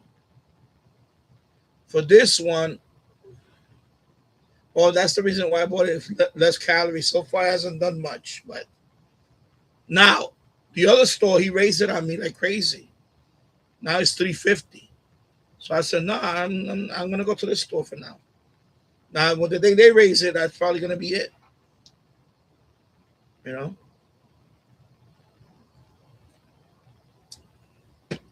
Or I get on the medication for the, which I don't think that's going to happen anytime soon now. But I don't want to talk about that now anyway. James Foley, I was drinking beer. Used to buy quarts of Pabst Blue Ribbon, 90 cents. Yeah, I know. I used to drink the quart of, I used to drink a lot of them. I used to drink Ballantine Ale. I don't know if you remember Ballantine Ale. Of course, Old English. You ever heard of Old English? I used to drink that. Like 40 Old English. That's crazy. I should have wrecked you. Then they had a beer called Crazy Horse. And then they changed the label. I guess it was offensive to Native Americans. I forgot what they called it now, but anyway, it was called Crazy Horse. I think it was high alcohol content. Oh my God. And then there was another beer called St. Ides. That beer too used to wreck you. St. Ides. Oh my God. And then of course a few times, you know, we drank the ghetto liquor, like the Wild Irish Rose. Yeah, Colt 45. I was never a fan of Colt 45. Wild Irish Rose. And then, of course, they have Mad Dog. What is it called? Mad Dog 2020 or something. It's called Mad Dog. But yeah, I remember Wild Irish Rose. You know those cheap liquor. There was one called Thunderbird. Is it Thunderbird? You know, Ripple. That's what that is. Ripple. They call it Ripple. It's cheap wine. It's cheap, like, you know. And then of course you had the Mad Dog 2020. Okay, that's what it's called. You know, that's the cheap liquor. You know, you only had a few bucks, and you wanted to get a quick little, you know, you would buy Mad Dog. Oh, Cisco. You remember Cisco? I had Cisco. Oh my God. People used to be like, ugh! Ugh! Ugh! You ever heard of Cisco? I don't know if you remember Cisco. If you know Mad Dog, then you know Cisco. Cisco. Ugh! Ugh!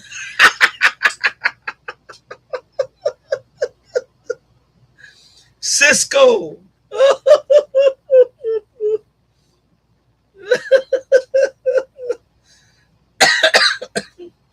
Cisco. Oh, you gotta look up Cisco. Cisco.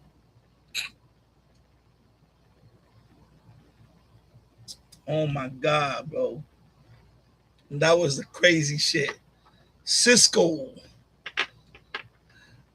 Everybody I knew they used to drink that. A few hours later, you know.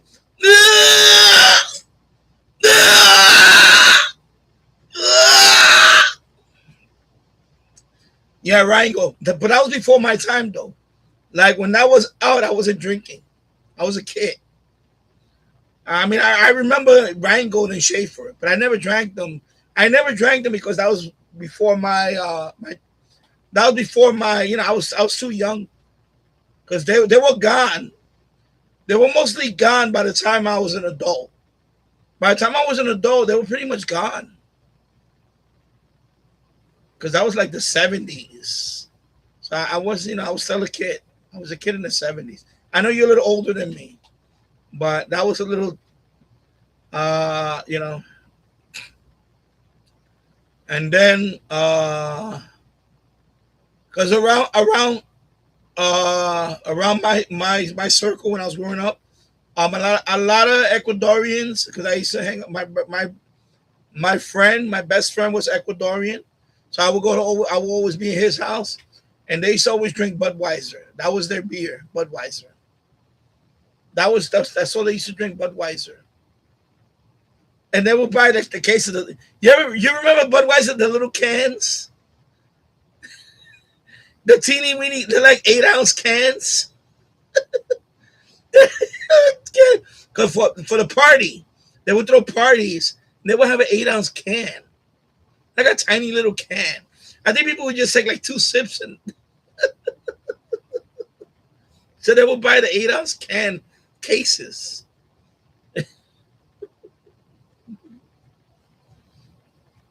But yeah, I remember going to Ecuadorian parties, my best friend, and then that's when I got introduced into drinking. Because they would drink, and then somebody would say, "Danny, try this," and I was like, "Oh." I remember a bucket of White Rock beer. Oh my God, White Rock! Oh my God, that's like the generic. That's like the supermarket brand, right? White Rock is like the supermarket. Oh no, I'm thinking about White Rose. I'm thinking about White Rose. Never mind. White Rock. I'm thinking about White Rose. White Rose is like the supermarket brand, like for food and all that. I didn't know they made a beer. You talking about White Rock? Okay, I never heard of White Rock. That one doesn't ring a bell. But yeah, that was before my time when it came to drinking. Like Schaefer was already unpopular. It came from Latrobe, Pennsylvania. Okay. I know. I mean, I heard of them. I know them well. I mean, I remember the commercials and all that. And of course, I remember they were sponsored for the New York Mets and all that. Like I remember watching Yankee baseball, brought to you by Schaefer Beer.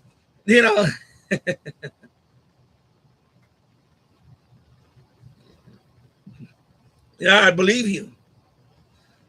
In Louisiana, you could drive with a beer. Years ago, my uncle lived outside New Orleans. Yeah. Yeah, of course. That was years ago. That was before Mothers Against Drunk Driving. That was against all that. That was before all of that stuff. Mothers Against Drunk Driving. I mean, you shouldn't drive while drinking. You shouldn't do that. But yeah, I know that was, back then it was like that. And that's what happens. It always takes knuckleheads to ruin everything. But honestly, you should never drink and drive anyway. But yeah, I remember Schaefer. I remember Rheingold. I remember all that.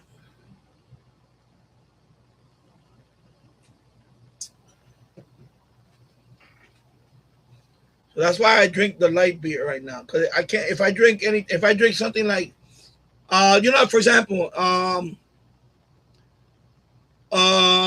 now, for example, like Dominicans drink Presidente beer, right? Presidente, right? That beer is strong. I drank Presidente beer. It's strong. It's Dominican Republic beer. What else is strong? Coronas are strong. Heineken. I drank Heineken. I used to drink Heinekens like crazy. Heinekens will wreck you. You have a 6-pack of Heineken, that'll wreck you. 12-ounce bottles, just a 6-pack. can wreck you. You know what I mean? So that's why, in my by the time I turned by the time I turned 30, in my 30s, I started weaning off the you know um like in my 30s, I started weaning. I kind of weaning off the hard stuff because I just did because it will wreck you. Heineken, it'll wreck you. You know, so that's when I started drinking Coors Light. That was my beer for years. Coors Light. People would make fun of me. They were like, "Why are you drinking this? This is just water." I'm like, "Yeah, I know, but I don't want to. I don't want to get hammered. Like, I just want to drink and because I am an alcoholic. So alcoholic, we if I don't drink for a few days, I get very irritable and all that. I get irritable. I'm not myself. I know it sucks to say that, but it's the truth. I, excuse me. I need to have the taste. Excuse me. My throat just went dry. So yeah. James Farley, my favorite beer, Sam Adams Boston Lager. I do like Sam Adams though, but again, I can't drink that all the time because that's strong. To me, that's strong now. Like craft beer like that, Sam. I do. Sometimes I buy the variety pack, but when I drink that, I get wrecked. If I drink a 12 pack of Sam Adams, or or Brooklyn, what's the other one? Brooklyn. I bought it the other day. Brooklyn Ale. What is it called? The Brooklyn one. That one is another craft beer that I drank recently, and I want to wreck you.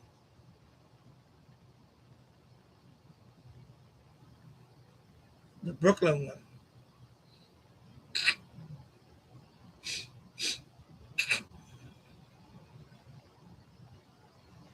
Yeah. Old style at Cub games. Okay. James Farley. I went to school in West Virginia, and there was generic beer, white can, that it said beer on it. Wow. Yeah, it was probably the no frills. The no frills. Now, I remember that back in the 80s, the early 80s. Remember, everything was no frills. It came in a white box or in a white can. No, it was just no frills. Yeah, people paid a premium for Coors until it was sold east of the Mississippi River. Okay. Yeah, I remember when Coors first came out, it was a premium beer. I remember the commercials. The original Coors from the Rocky Mountains.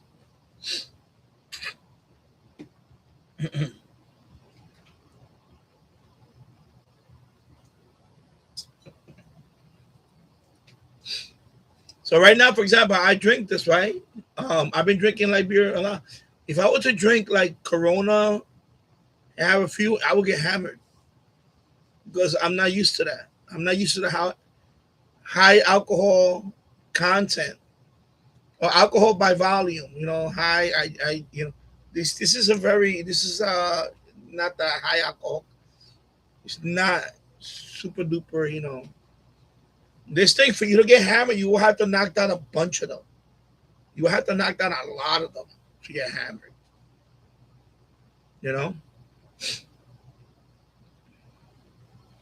Yeah, Todd. Oh yeah, Todd. So I keep because I see the same.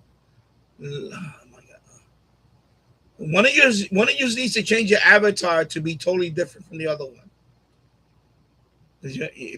From what I see here, they'll anyway. And I got too many mods. It's all blue lettering. I think the beer is starting to hit me a little bit. Anyway, Smokey and the Bandit was about smuggling Coors. I still have not watched Smokey and the Bandit the whole movie. I even though of course I heard about it, I know I have not watched the movie. I never watched the movie. I never watched the movie. I seen so many movies I never watched.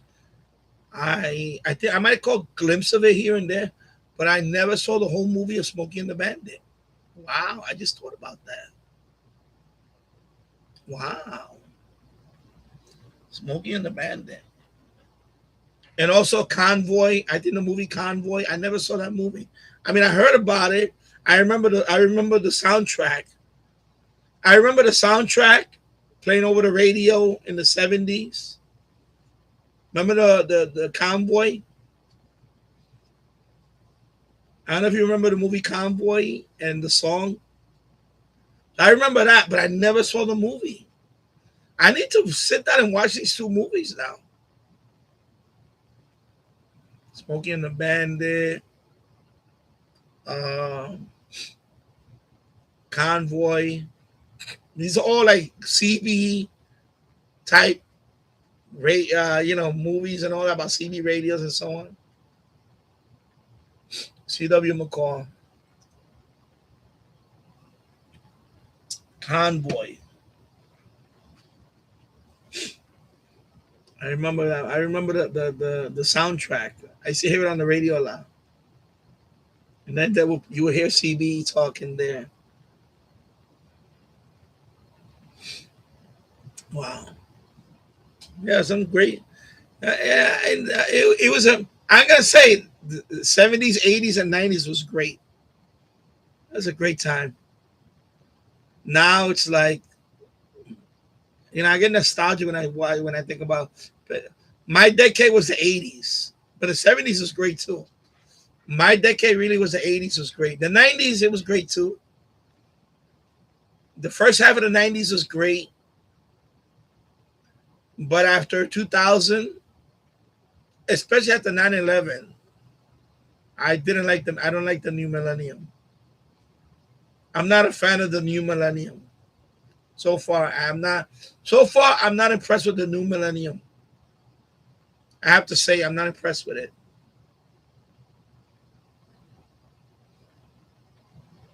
I'm not impressed with the new millennium. I thought by now we'd be on the moon I thought by 2026 we'd be on the moon already with a moon base. Moon base. Like Space 1990. Remember Space 1999? Remember the moon base Alpha and all that? Remember that? I thought we'd be like that by now. I thought we'd be like Space 1999. And we still have not colonized the moon.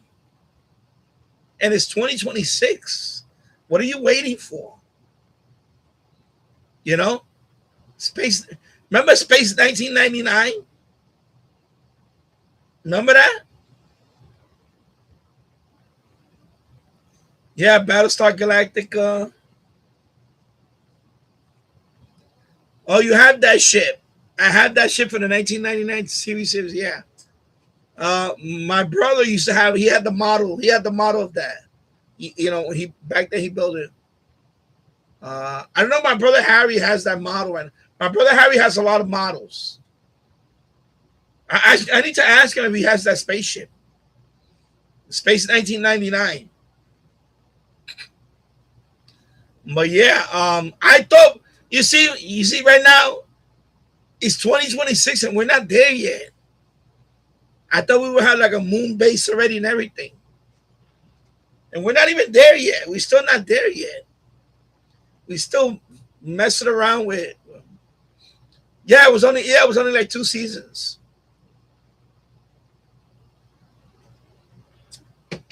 Buck Rogers. Remember Buck Rogers? Yeah, Aurora and Revell made a lot of model kits. Yeah. Aurora and Revell. Now they're all gone. Aurora went out of business years ago. Revell is still around. Revell's still around. Monogram. Remember, Monogram was another brand. Monogram merged with, I think, with Revell, and Monogram is another brand. And then, of course, in Europe, in England, they had Airfix. Airfix, you remember Airfix? So I know you're a model builder. You was a model builder. Yeah, Aurora was out of the original ones. Aurora was the first one. I remember as a kid, we had the Aurora. We had the Creature of the Black Lagoon. We had that one. We had the werewolf. Remember the models of the horror figures, horror movies, classics like Creature from the Black Lagoon. I know we had that one. I remember that one from Aurora. We had that. We had the I think the werewolf. I think we had there was another one that we had. Yeah, Aurora started off with monsters. Yeah, exactly.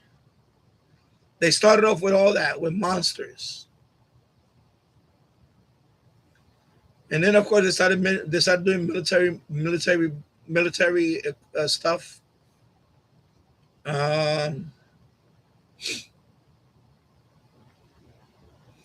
Frankenstein and Dracula. Yeah, Frankenstein.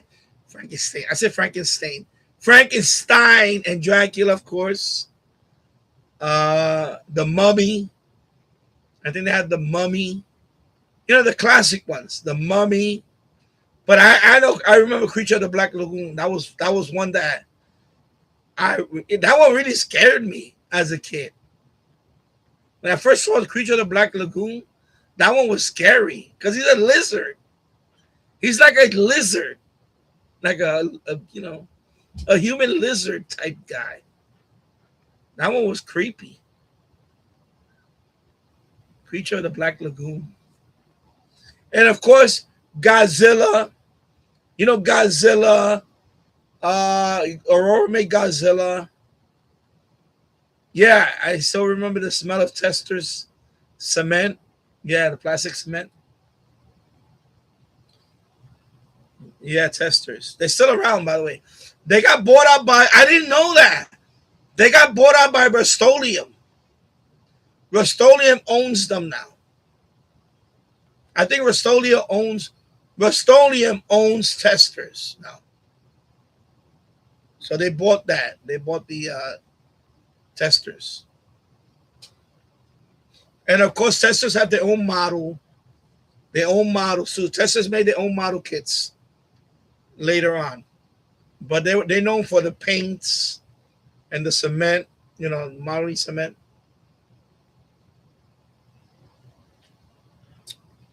And of course, the Japanese imports was Tamiya. Yeah, I know. My brother has a whole bunch of them upstairs. Yeah, because he still builds models. He still builds models to this day. So Tamiya was the Japanese, and they were expensive too. Tamiya was more detailed. Tamiya was high quality. Especially, Tamiya made a lot of military models. And they also have paints. Tamiya has their own paints. And also, they also make RC cars. So you have to assemble. Tamiya is high quality. Yeah, model rockets, of course, you got SDs. So that's the and they're still around today. They're still around. I was watching a documentary about them a few months back about SD's rockets, how they started and all that. They're still around. They're still in business. SD's they make rockets. We had a few SD's rockets. We had the space shuttle. We built a space shuttle, but that thing. When I was living in Puerto Rico, my brother built the space shuttle with the space shuttle with the whole thing, and the space shuttle, the model rocket, what it was supposed to do, it was supposed to fly, right? And then the booster, the external tank and the booster When the rocket went up, right, it was supposed to, parachute supposed to delay for the external tank and the boosters. They come down on the parachute, and as the rocket does the what do they call that? What is that called? That term I forgot. Anyway, when it's gonna descend, the the orbiter was supposed to slip off. The orbiter was supposed to slip off and glide down, but that didn't happen. When we lost it, it went like that and it hit a power line. Everything just got destroyed. It didn't go straight up. It went like this, and it hit the power line. There was a big power line behind our backyard. The tall ones, the big ones. And it flew, and it hit the power line. And we lost that.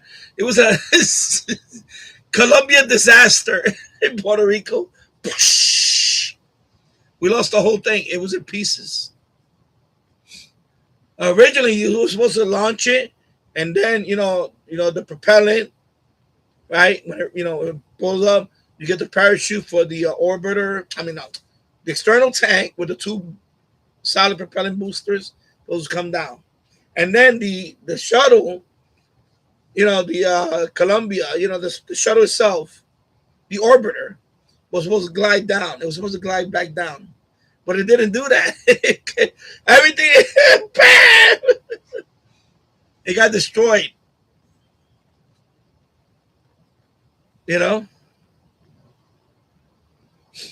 Holy shit, you're talking to 4-person. Okay. Good to know. Thank you. Thank you, your average hobbyist. Yeah, I'm talking to 4 people. What do you want me to do? It's okay. It is what it is. Yeah. I don't know if you're the same guy that was here earlier. I don't think you are. I don't know. But anyway, it's okay.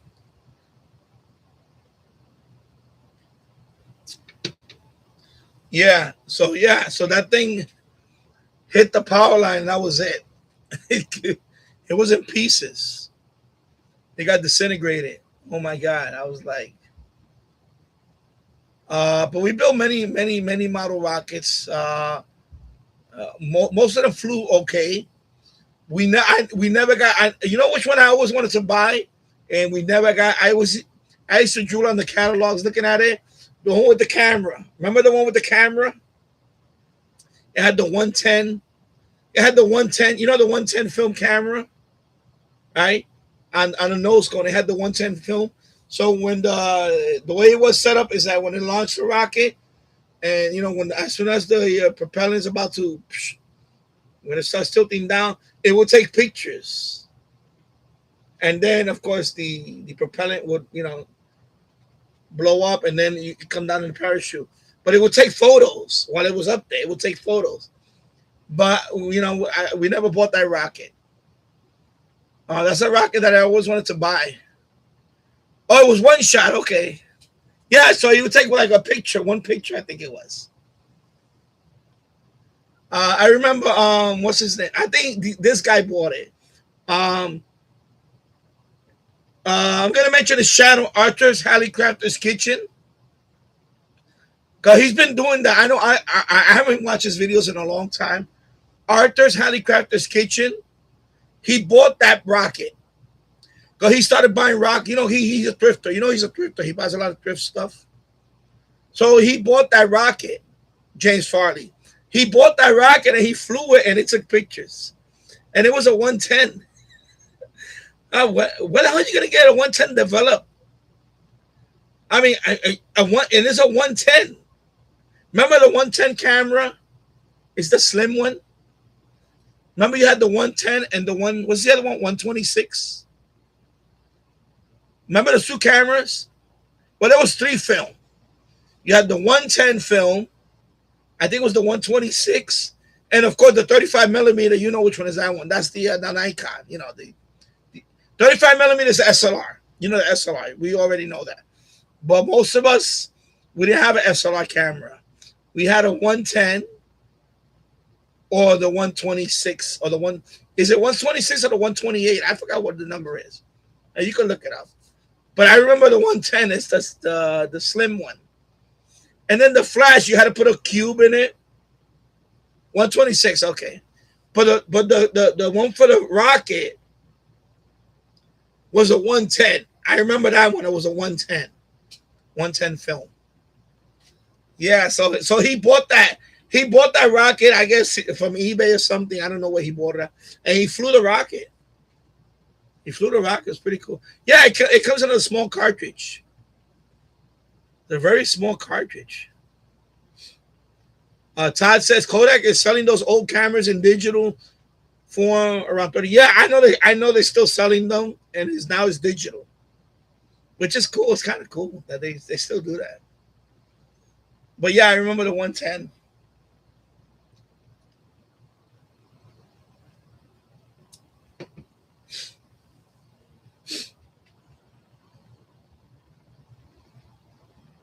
Yeah, magic cubes. Yeah, I remember. I have old photos with those cameras. I have photos of the Intrepid when I went back in the early 80s. It was the early 80s. I went to the Intrepid Air and Space Museum when it first opened. When it first opened, I went there. I've been there a few times, but not recently. It's been a long time since I've been there. But when it first opened, I went there, and that's the first pictures I took was I took it with a 110.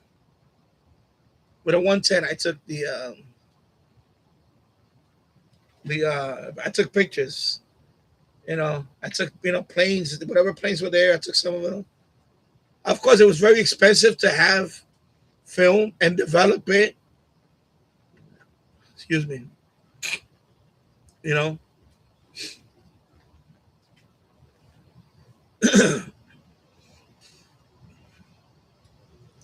James Father, you could put them in a yellow envelope at the drugstore, get them developing. Get them back in about a week. Yeah, I know. That's what happened with me. I had to go to a local drugstore. Because where I lived at, we didn't have no Photo Mart. Remember Photo Mart? You ever heard of Photo Mart? We didn't have any of that. You had to go to a local. I don't know if you ever heard of Photo Mart. They just do photos and all. We in the Bronx, we didn't have no Photo Mart. You had to go to the local drugstore. Local drugstore. And then, of course, later on, here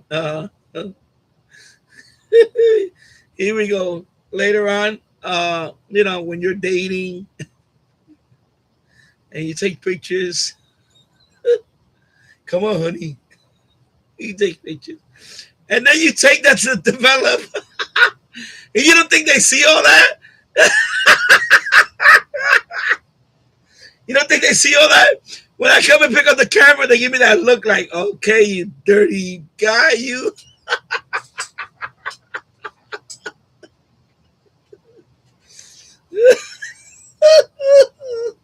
I would come and pick up the film, and they look at me like, okay, you dirty guy. Come on, honey. Can you pose? I'm about to go to boot camp. I need a couple of pictures. I need a couple of pictures to remember you by.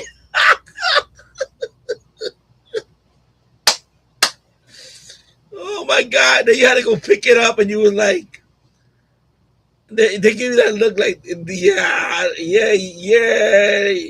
They were looking like, yeah. Yeah, you a pimp. Oh my God. Yeah, of course, they did that too. They make copies, they make extra copies for themselves. Oh my God. Yeah, because I did that. I did that too. I did that. I'm guilty of that. I did that.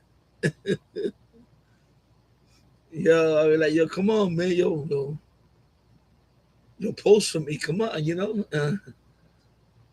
I'm about to go to boot camp. I love you.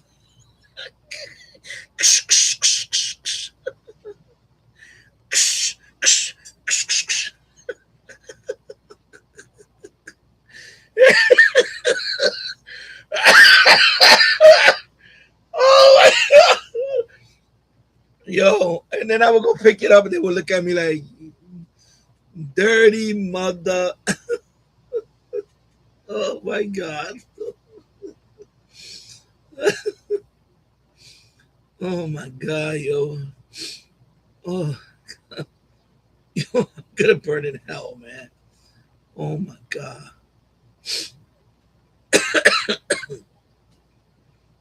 This is before digital film. I mean, this is not even what is that digital film? There's no digital film. This is before digital cameras. You had to go get them developed. So you know what I mean. Somebody was gonna see them. Oh my God, yo. Unless you had an instant camera. Remember the instant camera too? Remember there was an instant camera. Remember the instant camera? You would take picture, and then you had to wait about a minute. Unless you had an instant camera. Remember the instant camera? The Polaroids. The Polaroids. What is it? The one touch. What it was called? The one touch. Get the instant camera. Okay. You look at it, damn. Polaroids, yeah. Oh my God. Yeah. James Fowler, yeah, they had those little huts in the middle of parking lots, photo map. I never been to a photo map, but I just watched. I see the commercials, but they're like, "Where the hell's a photo mat around here?" There's no photo mat. No photo mat around here. Hoping there wasn't an old lady at the counter. Yeah, I know Polaroid does. They do like tablets. I have a tablet that's a Polaroid. A tablet that's Polaroid.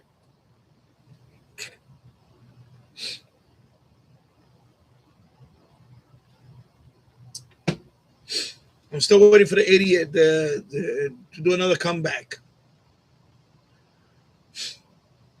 I don't know what people do. You know, people come in here and they think they're gonna upset me. Holy shit! I'm talking to 4 people. Like, bro, you know, I'm just chilling. I'm just fucking chilling. Whatever I'm averaging, that's fine. You know, this is what I'm talking about. People just want to troll. You know. Yeah, can I fucking buy fucking watchers? Can I pay for watchers and have like, you know, 50 fake people watching? Come on, bro.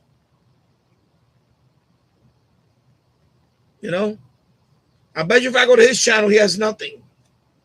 You know, as a matter of fact, let me go to his. Let me see if he has a channel. Let me click on it. Go to channel. Yeah, I'm gonna go on it right now. Let me see what he has. Yeah, 0. Here you go, 0.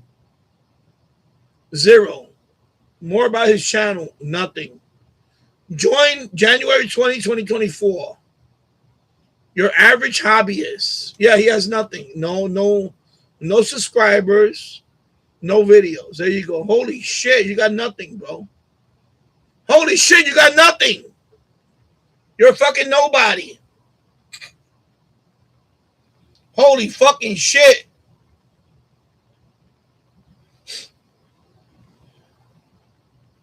I just went to his channel. He got nothing. No content, no subscribers. That's what I'm talking about. They just come in here, you know, I don't know. They're trying to get their jollies off. Looking stupid, you know. They just look stupid.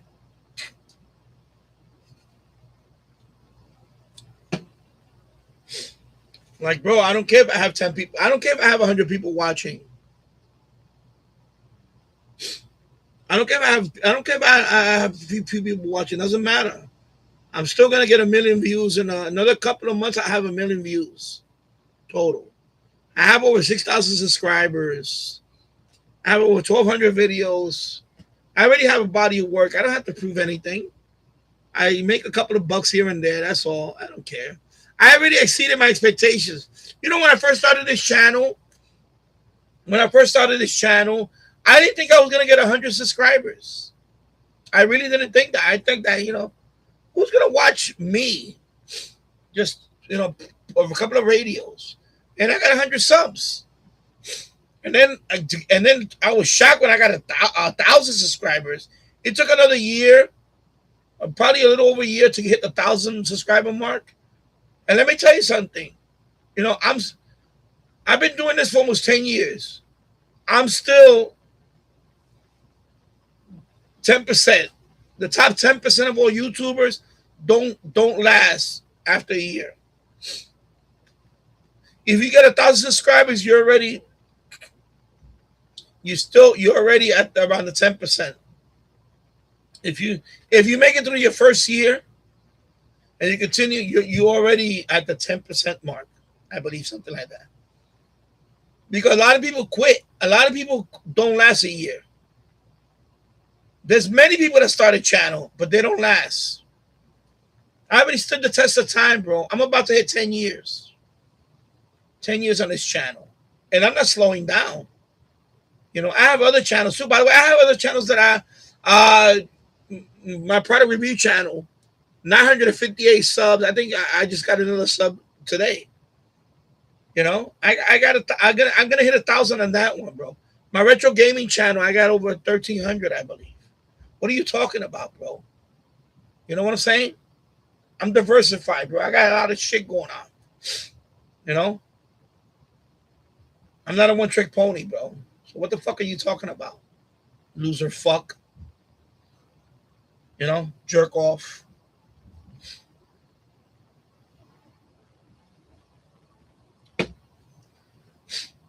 Yeah, are there other channels that started like a couple of years ago and they blew up? Yeah, good for them. Kudos to them. Kudos to them, you know. Good for them. Good for you, bro. You know, I'm not one of those channels. That's fine, you know. I give them credit, bro. You know, they blew up their channel. That's it. Whatever the fuck. Good for you, bro. You know? Good for you, motherfucker. I don't give a fuck. You know, I'm not gonna do. You know what? I'm thinking about taking a break, another break. That's what I do. I take breaks in the summertime. I won't stream for a month or so.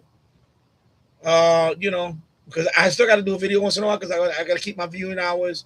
Because YouTube, when you monetize, you got to upload a video at least. You cannot go more than 60 days without uploading a video. Then they can kick you off. So right now, I already uploaded a bunch of videos. I got a couple of videos on queue right now. I got some that I'm going to edit tomorrow.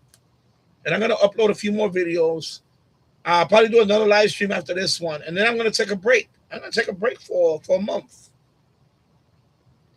You know? And then I'm going to keep uploading videos, but I'm talking about in terms of live stream. I'm going to take probably a break. I don't know. Maybe I will. Maybe I won't. I don't know. It depends how I feel. You know, right now I've been out for 2 hours. Earlier today, I was on for what, 3.5 hours? Today, I've been on for 5 hours plus. Not many people do this. Not many people can be on all this time and be comfortable. You know, I know I know people that they come on the live stream, they're nervous as hell. They cannot do what I do. All right? They cannot do what I do. You know? And I don't pay for subs. I don't pay for watchers. I don't pay any of that. If I wanted to blow up like that, I could blow up like that. But that's fake. You know? Fake ass stats. Fake ass, you know. Come on, bro. I don't need to do that. I don't got to prove to nobody anything, bro. You know? People ain't watching me because of my looks. You know? Remember, I remember people my age. There's not too many people my age being around this long on YouTube. I'm competing with people that are young, and people, you know, they're more, of course, photogenic, whatever, in terms of streaming. Okay, I'm not that guy. You're not watching me because of my looks. You're watching me because you're gonna listen to me. You're gonna hear what I'm talking about, and you're gonna articulate. You want to have it, you know, talk. That's why people watch me. People don't watch me because of my fucking looks. I'm sorry to disappoint you. People are not watching me for my $1 million smile. You know, come on. So this jerk off comes in here. He thinks he's gonna rattle my cage and all that shit. It's just stupid. You just make yourself look stupid. You know, and then you have no content on your shit. You come in here, you have no content on your channel. You got no subs. And you say, holy shit, I only got 4 people watching. That's 4 more people than what you got, motherfucker.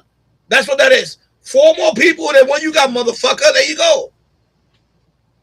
Take that shit, roll it up and smoke that shit, motherfucker. There you go. Eat that fucking big ass fat dick, motherfucker. Fucking cock smoker. Whoa, whoa, whoa, whoa, whoa, whoa, whoa. There you go. There you go. Whoa, whoa, whoa, whoa. Smoke that cock. Jerk off. Fuck you. There you go. You know? Dipshit. I watch you because you're honest and speak your mind. I speak my mind. Why not? Listen, I got nothing else to do. You know, I got nothing else to, you know, I talk about radio all day, but it's boring. Talk about other shit. You know?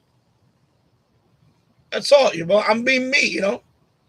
Like if you was my neighbor and we were hanging out at my basement or hanging out in my garage or whatever, this is what we be doing right now. Talking about everything. That's it. Hanging out, maybe watching something and talking about it or whatever. Kids that comes here to try to troll, bro. You're not doing anything, bro. I'm a man of the world, bro. I've been there, done that, bro.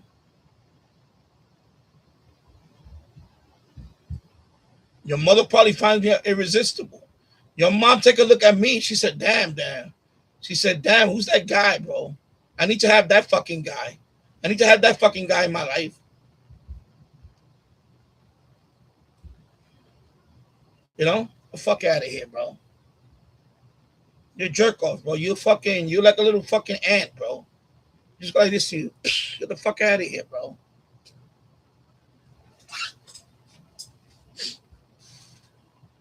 You're gonna come here. You're gonna come here. Then you're gonna troll me out of. You think you're gonna troll me out of YouTube, like other people? I know other people. There's other channels out there, and I could name you a couple of channels, the bigger channels than mine, that got trolled out of YouTube. They got trolled out of YouTube because they couldn't handle it. Not me, bro. Bring it on, motherfuckers. Bring it on, motherfuckers. You know, I'm like a suit of armor, bro. I repel all that bullshit that you bring at me, bro. Motherfucker, I'm like this, bro. I'm like motherfucking Captain America with a fucking shield, motherfucker. Get the fuck out of here, bro. I repel your fucking shit. Jerk off.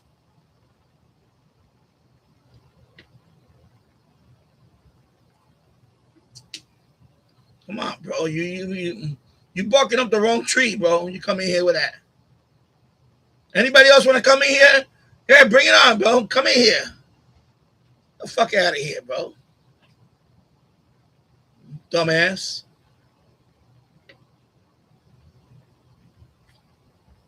Who do you think you are?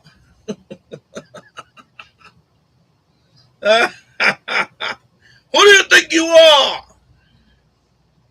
Come on, man. Get out of here, bro. This live stream, after I'm done with it, you're going to watch the replay. People are going to be watching this and laughing. They're going to say, damn, bro, this guy should have his own radio show. This guy should have his own fucking, I don't know, fucking, like I said, radio show, pop, whatever. Come on, man. And that's why, spread the word, bro. That's all. Spread the word. This guy, you don't fuck around in here. Talk about whatever. Bring it on, bro. All you liberals out there that come in here crying, bring it on. Bring it on. I dare you. You see how I manhandled the other guy earlier. He came in here, Trump derangement syndrome, You know, he left out of here with his tail between his fucking legs. Same thing that happened to this jerk off. You know, I'm still waiting for your comeback, bro. I'm not gonna hold my breath on it, bro. Get out of here, bro.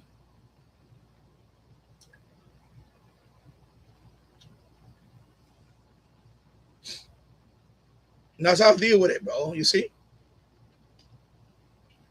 By the way, when I'm done with all this, this is the material you're gonna watch years from now. And be like, damn, that guy was fucking good.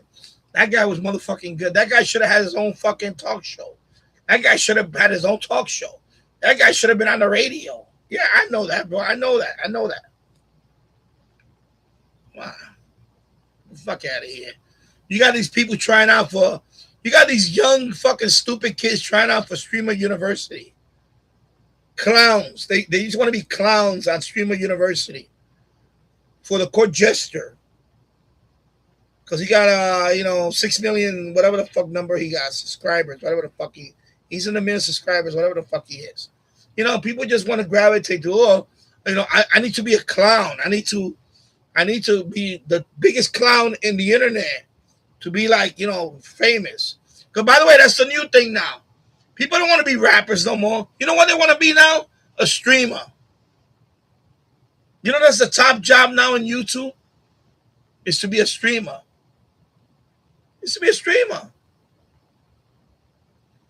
I've been doing this for almost 10 years now, bro.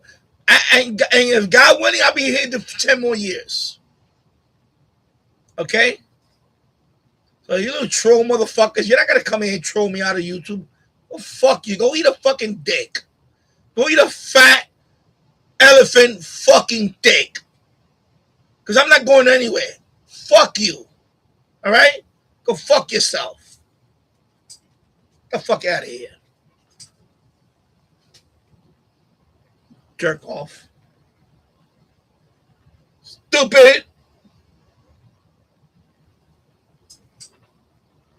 Stupid.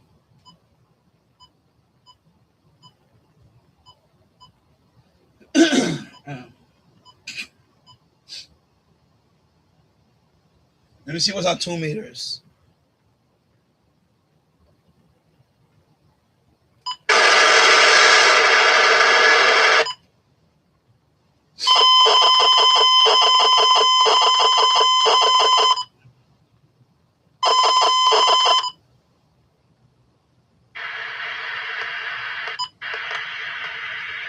What's that?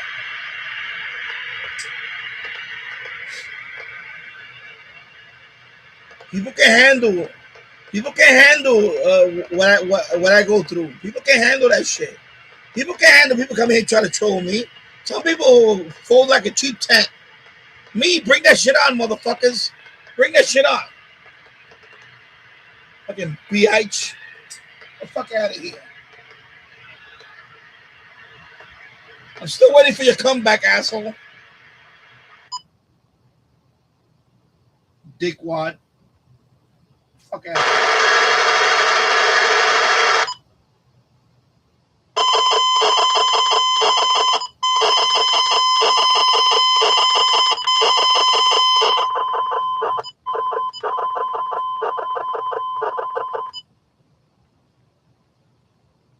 What the fuck am I doing, bro? What are you doing? What are you doing, bro?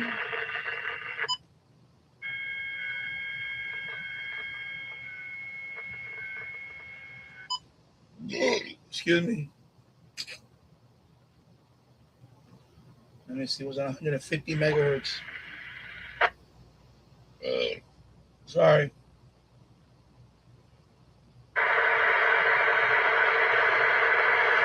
I'm on 152 megahertz. I'm trying out this. Nothing going on here. Actually, let me go to CB band. Let me go to CB radio. All right, CB radio. CB radio, here we go. CB radio.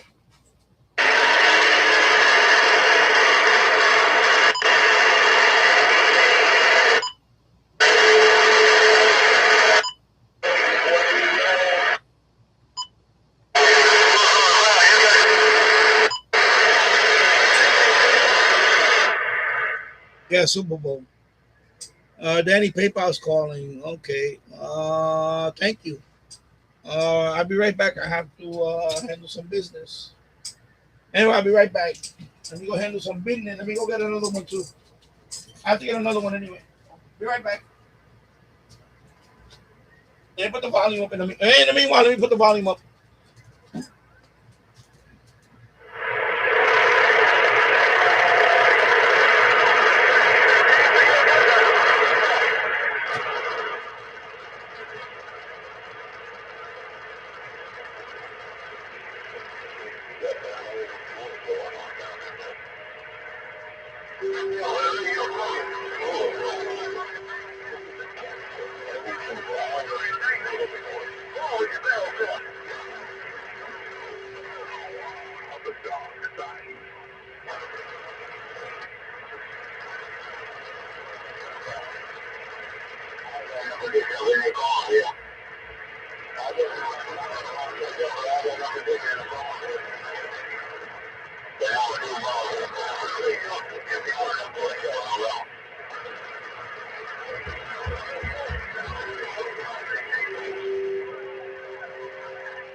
I just want to get on the sizability gig I got going on.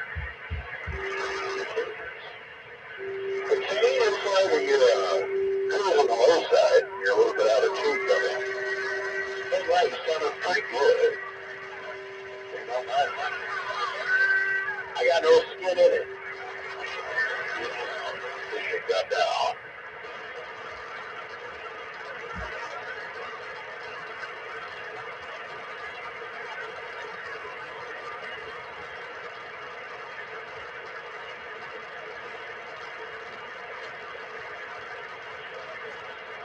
What's going on, boy? My brother, who showed up in the conversation, y'all?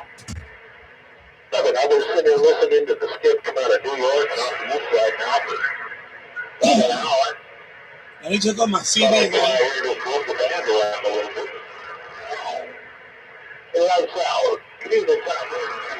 I need to look at my CD radio.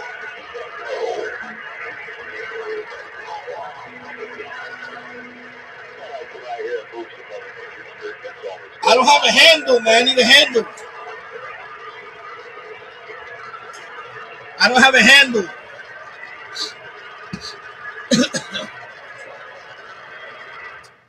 I don't have a handle. So I need a handle. So any suggestions on a handle? I need to look at my CD radio here. Hook it up with a CD whip. And then I need a handle. I don't want to be Daddy 914. I don't want to. I need a handle, like a funny ass handle. So any suggestions? Put it in the chat. CB handle.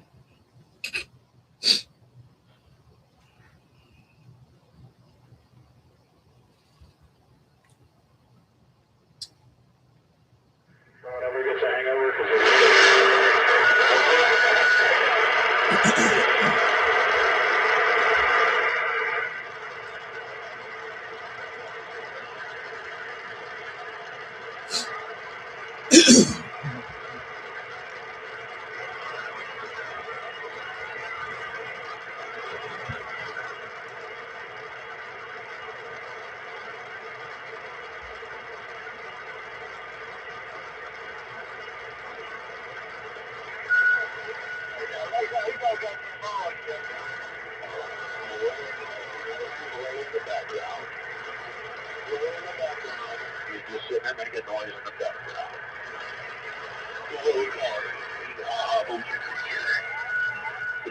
hello. I didn't mean to leave my side foot. I'm not sure if I was walking down here.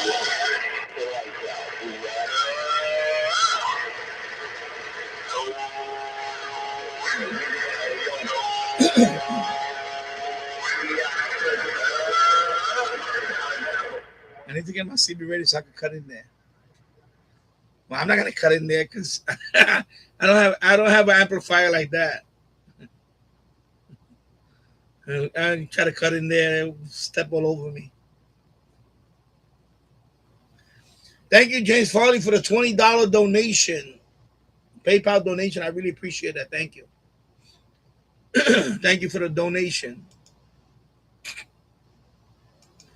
I really appreciate that $20 donation through PayPal. Thank you.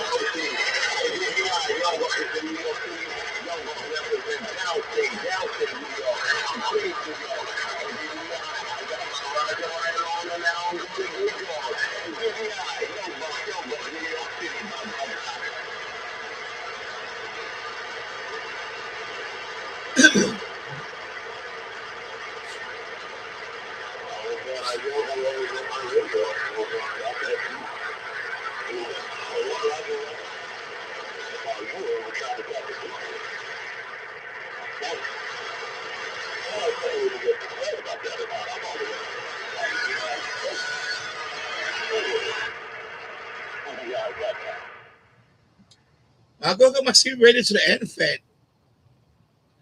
and try to talk on that. I never tried that actually. I got room right there for the CB radio. I could put it right there. I could put it right there. Yeah, I got a spot right there.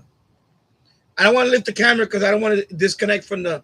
But I got a spot right there in that corner right there. I could put the CB radio there. I could put the CB warps. That's too long. Warp speed, Danny. That's too long. Night Rider. There's probably a million Night Riders out there. Yeah, I don't know about Night Rider because that's common. I think that's probably common. Night Rider.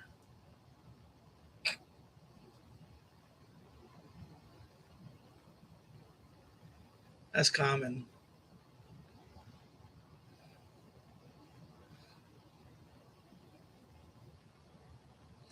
It's Bud Light, yo. Bud Light, yo. Nah, I'll get you. Bud Lime, yo. Nah, I need another handle. I can't do the Night Rider. Night Rider, you know people got Night Rider. A lot of people got Night Rider. Like Kit. That's the name of the car, right? Kit. Kit, right? Night Rider. Kit. Hey, maybe Kit. Not nobody. I'm just joking about Bud Light. I don't want to do Bud Light. I have to look into that. Try to find a handle. Maybe I'll do an AI thing. Maybe ChatGPT can come up with a handle for me. Maybe I'll ask ChatGPT. Let's see what ChatGPT suggests. I don't know. Excuse me, sorry. Tostinos. No, not going to be Tostinos. Not going to be Tostinos.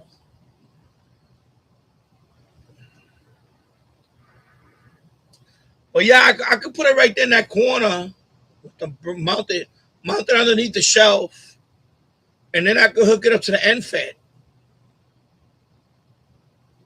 Because the problem with the disc-cone, I tried it with the disc-cone, right? I tried it with the disc-cone, but the SWR was ridiculous. That's the problem even with this radio, with the FT991A. With the disc-cone, my SWR was high.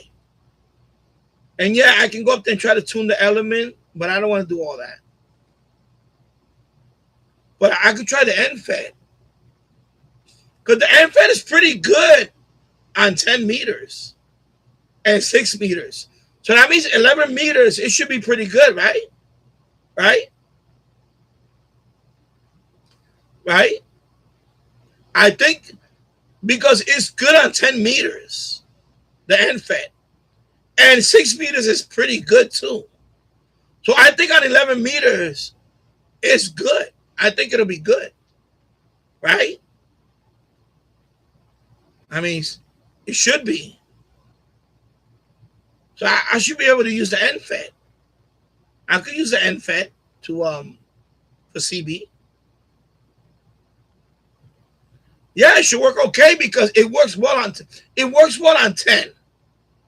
It works well on 6 meters. So 11 meters, it should work very well. It should work good. I should be able to get out. And I never tried it. I need to try it. I need to hook it up and try it. You know what? I'm going to bring it down. I'll bring it down tomorrow and I'll see if I can mount it here. I'll try to bring it down tomorrow if I can. It's upstairs on a shelf. Hook it up under here. Hook it up to the power supply. I could hook it up to this power supply right here. The one that has the Yaesu FT818. I could hook it up to that one and I'm good. And I'm good to go. That's it. So I'm gonna disconnect this one. Yeah, because I got 3 switch. I got the 3 switch right here. One is going to my Yaesu. One is going to my Zygu. The other one was going here, but I'm gonna put the loop on this one. The loop is gonna go on this one. The MFJ chain is gonna wind up on this one. So I'm gonna use up the 3rd slot for the CB. Bam! There you go. Sounds like a plan. There you go. Exactly. Sound like a plan, baby. And see if I can try to talk. See if I can get out. See if I can get out with an end fad with the CB radio. Sound like a plan. There you go. Rolling Thunder. I like the name Rolling Thunder, but that's better. That's got to be taken so many times because it's famous. There's a famous video game, Rolling Thunder. I think there's a movie called Rolling Thunder. It's famous military operation called Rolling Thunder. Is yeah. So, and I want 1 word. I don't want 2 words. I want 1 word handle.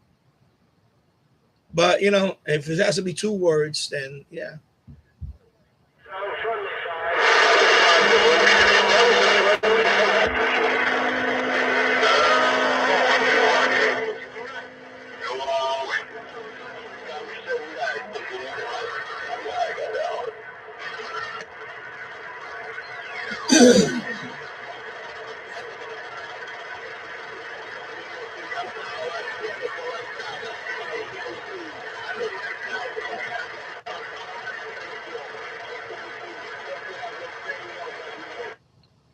Okay.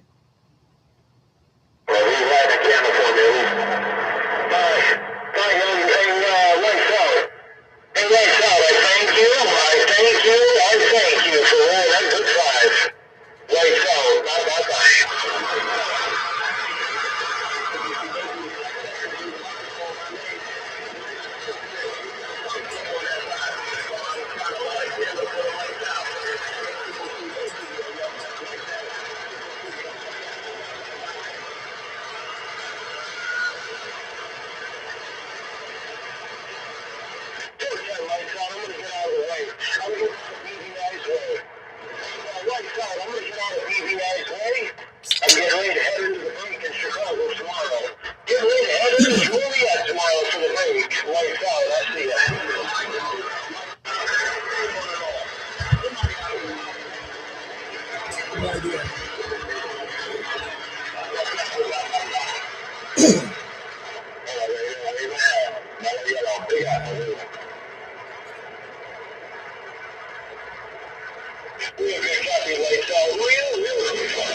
Now you said you can tell me that, you sure I shouldn't be telling the guy that? I'll see that.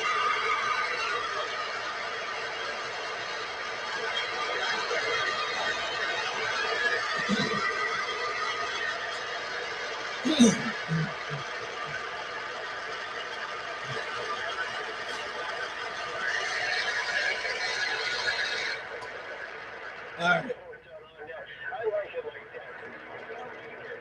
That's the way,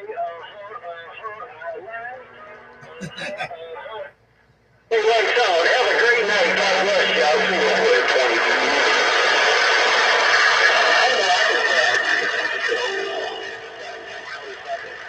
Beautiful old lady that I can know. Good people. I'm just going to eat the sandwich. We're going to chill on the side of the street.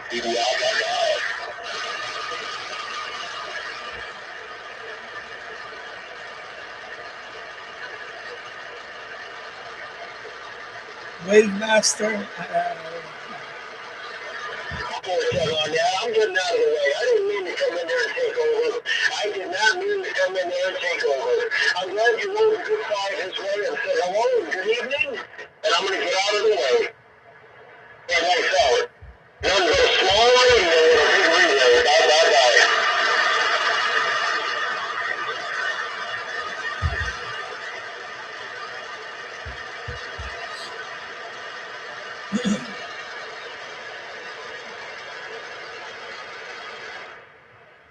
All right.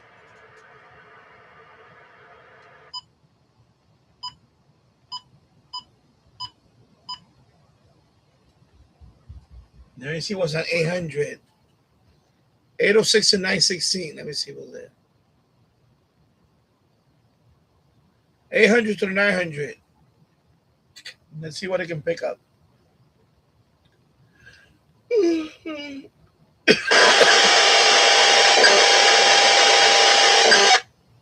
The hell was that?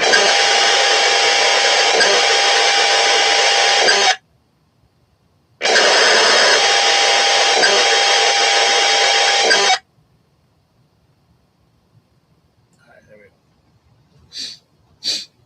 go. That was 818 megahertz.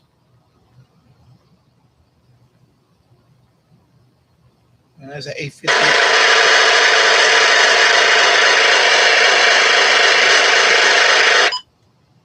852.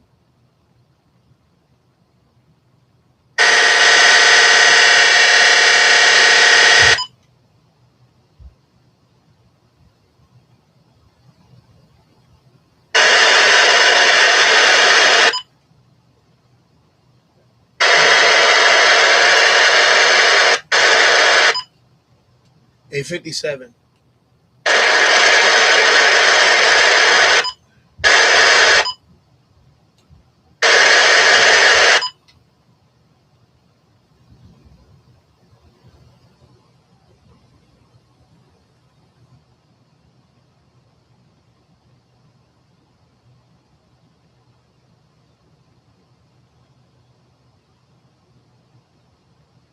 $898. 900.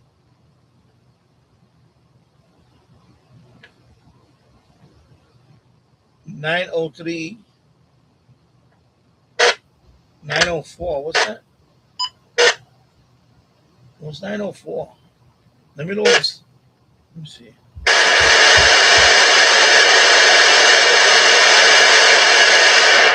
I have to load the squad.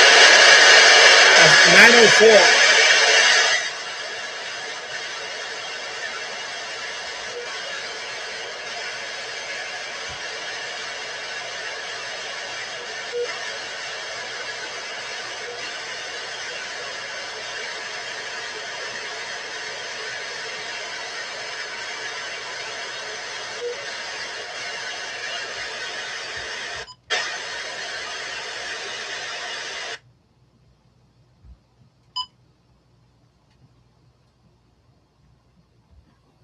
That was 904. 904. And I was at 910. 911.6.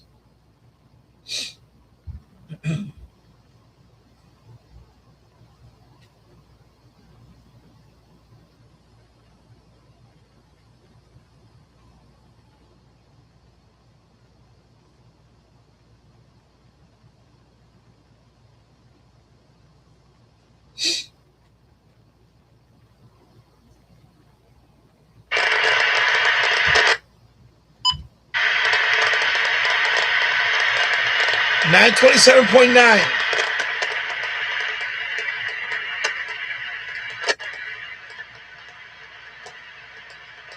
And 927.9.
And I'm at 946.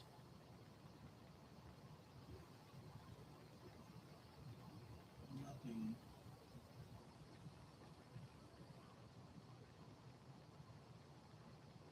950. 953.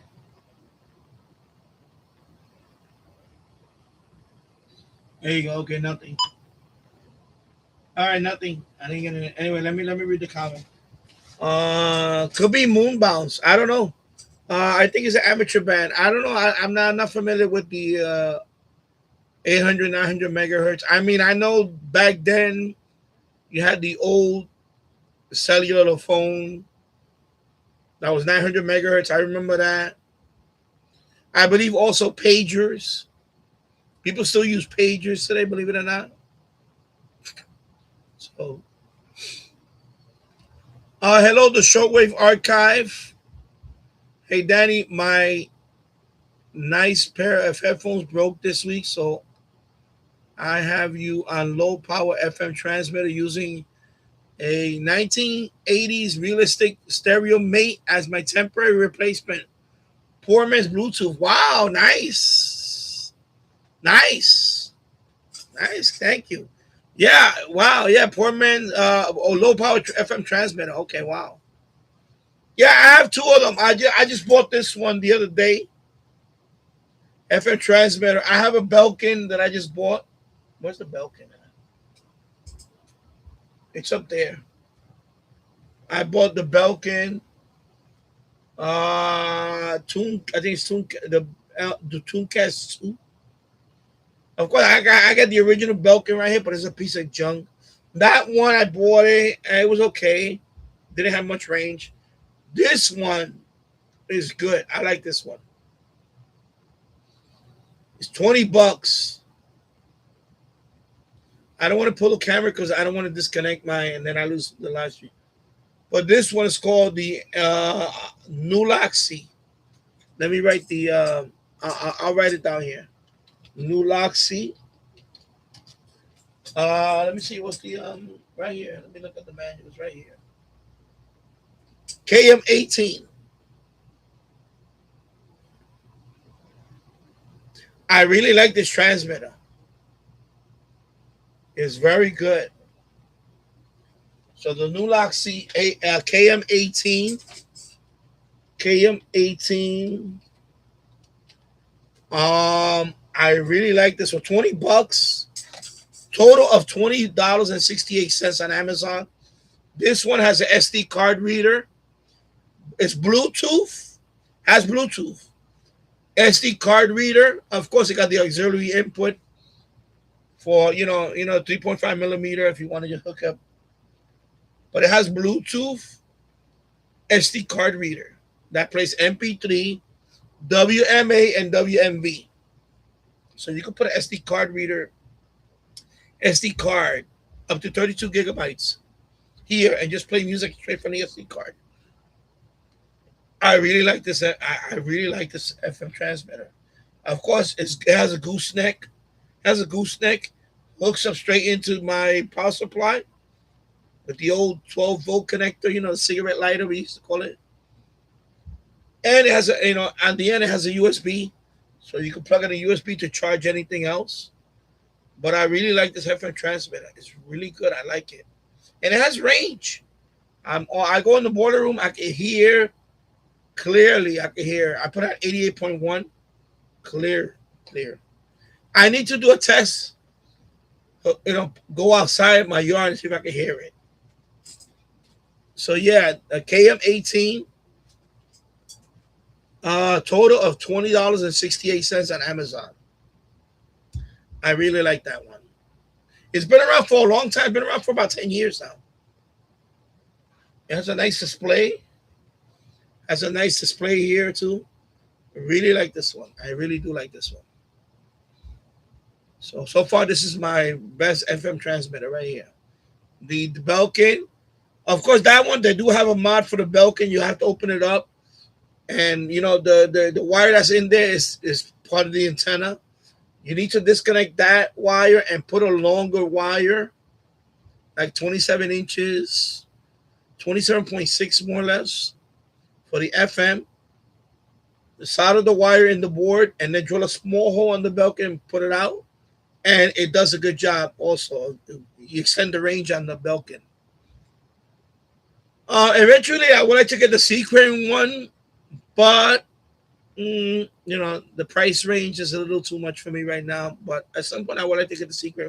But right now, I'm very happy with this one. I'm very happy with it. Oops, excuse me. Very happy with that one, KM18.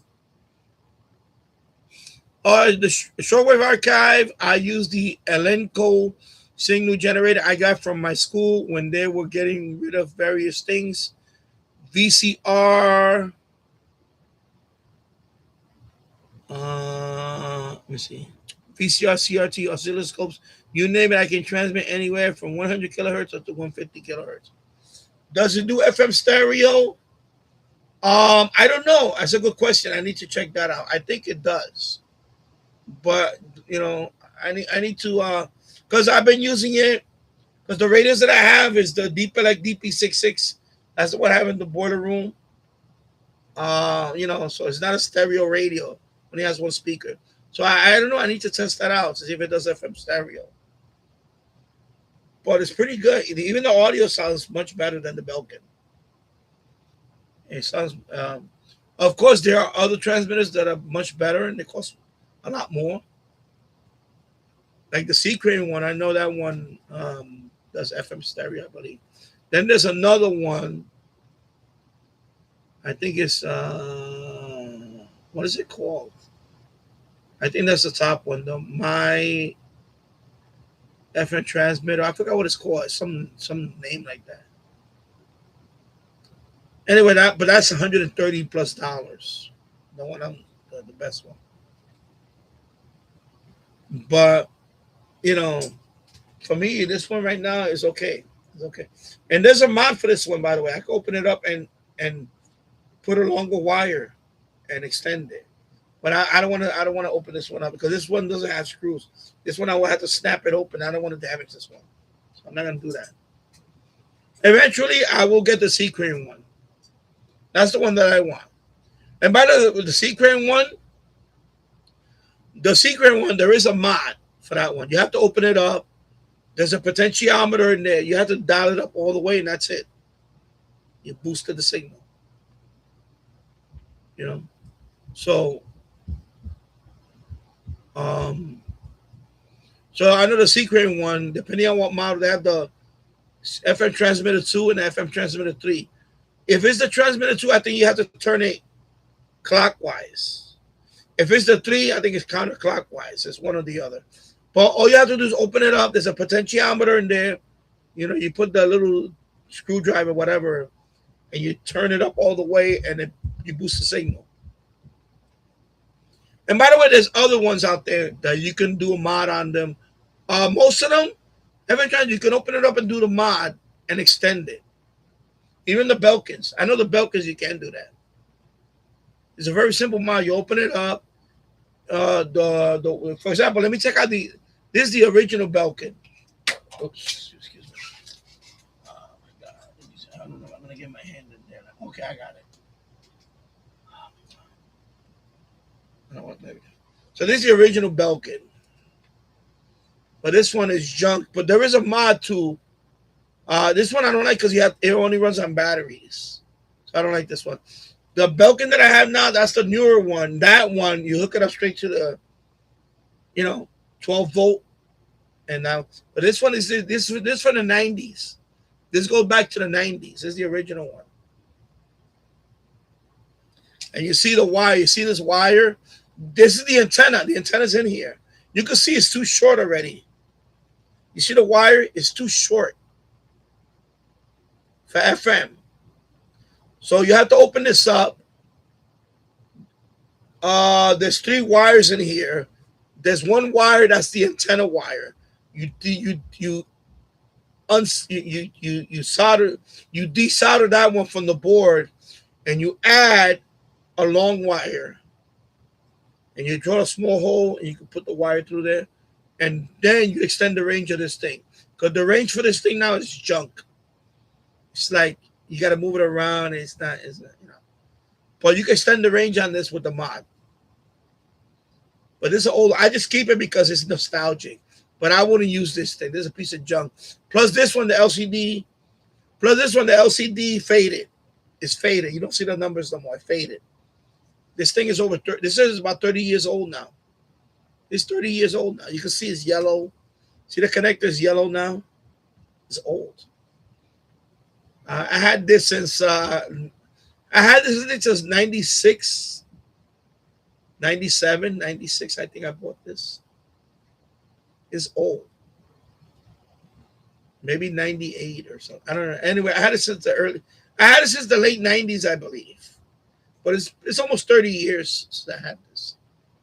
But of course, the other Belkin up there, the newer one, And then I have an AM transmitter. It's over there. It's a talking house. The talking house, medium wave transmitter. That one is pretty good.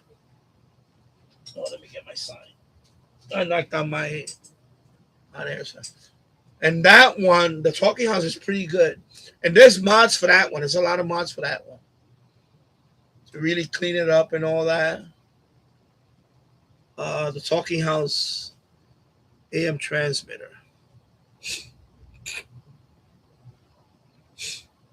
So, James Farley, when I was in school, I used Mr. Microphone with 100 feet of wire on it. Okay. Shortwave archive. My Elenco has poor distance on long wave and medium wave. Shortwave is pretty good. I had Radio Australia running on 9580, and it could go 3 house lengths before fading away. Is it good on VHF too? Okay. Yeah. Because right now I'm getting into FM transmitters because when people go to my FMDX web server, sometimes I like to put an 88.1 and I'll play some music here and all that. Like my little radio station. I'm not going to do that tonight. Man. And what I do is I hook it up to this mixer. I hook it up to this little mixer, my FM transmitter. So I hook it up to this. I have my microphone. I have my MP3 player or whatever, or smartphone. And I could, and it has echo and all that. It has voice effect. And I'm like a little DJ. And I use this microphone, this one. Look it up right here. I have a little, I do a little radio station for a couple of hours. It's kind of fun though. People go to my FMDX web server and they can just listen in. So I just like to play a little something. Oh my god! Wow, it's 12:20 in the morning. It's 12:20 a.m. now. I've been out for 3 hours and 6 minutes.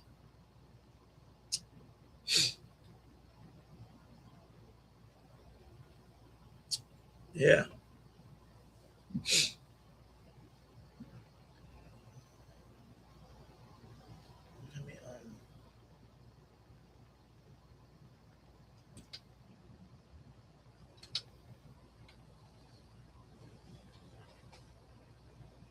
Yeah, right now I'm not picking up anything. 91.3. But I do want to hook up the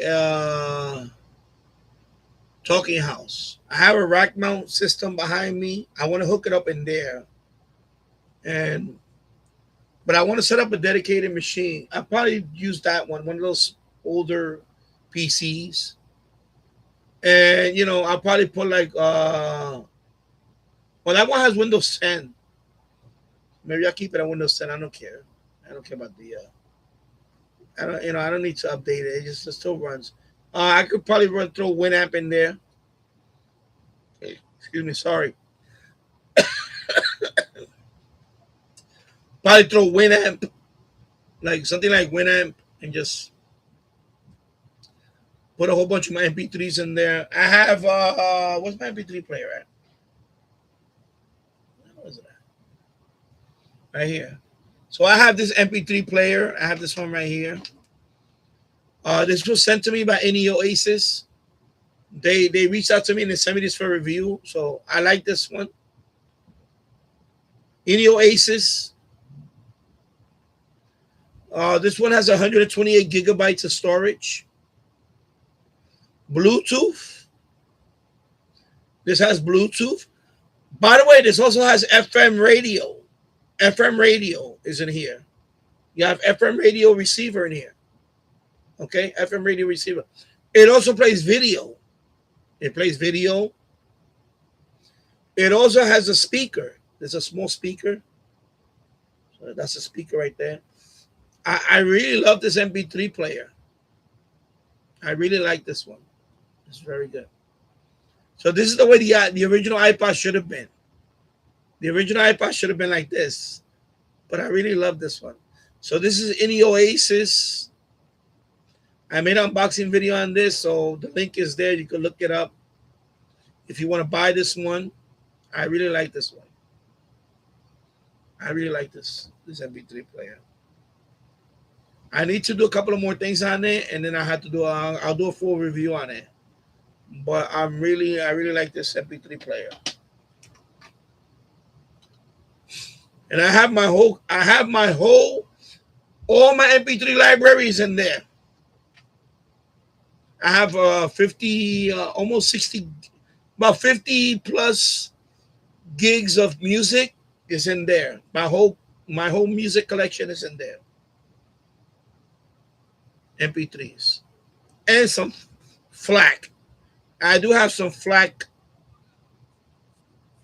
I have a couple of albums that are in FLAC format. Yeah. Shortwave Archive. I'm running pre-recorded music shows I made with me talking in between track. I run on 243 kilohertz. It has good sound quality for AM radio. Okay, cool. Wow, nice. Winamp kicks the llamas. Yeah, Winamp. I love Winamp. Winamp is awesome. Yeah, they have the best plugins. Shortwave Archive. Is the TX power on the same? Yeah, I think it's 100 milliwatts. I think it's part 15 FCC. I think it's about. I think it might be. Well, I don't know. Yeah, it could be about 100 milliwatts. I think, yeah, it's part 15, so I think it's about the same. 100 milliwatts. 100 milliwatts, I believe. Yeah, so yeah, James loves Winamp. Yeah, I love Winamp too. I do love Winamp. Of course, if you have Linux, they do have a Linux version of Winamp. It's called XAMP. It's called XAMP or something like that. It's the same thing.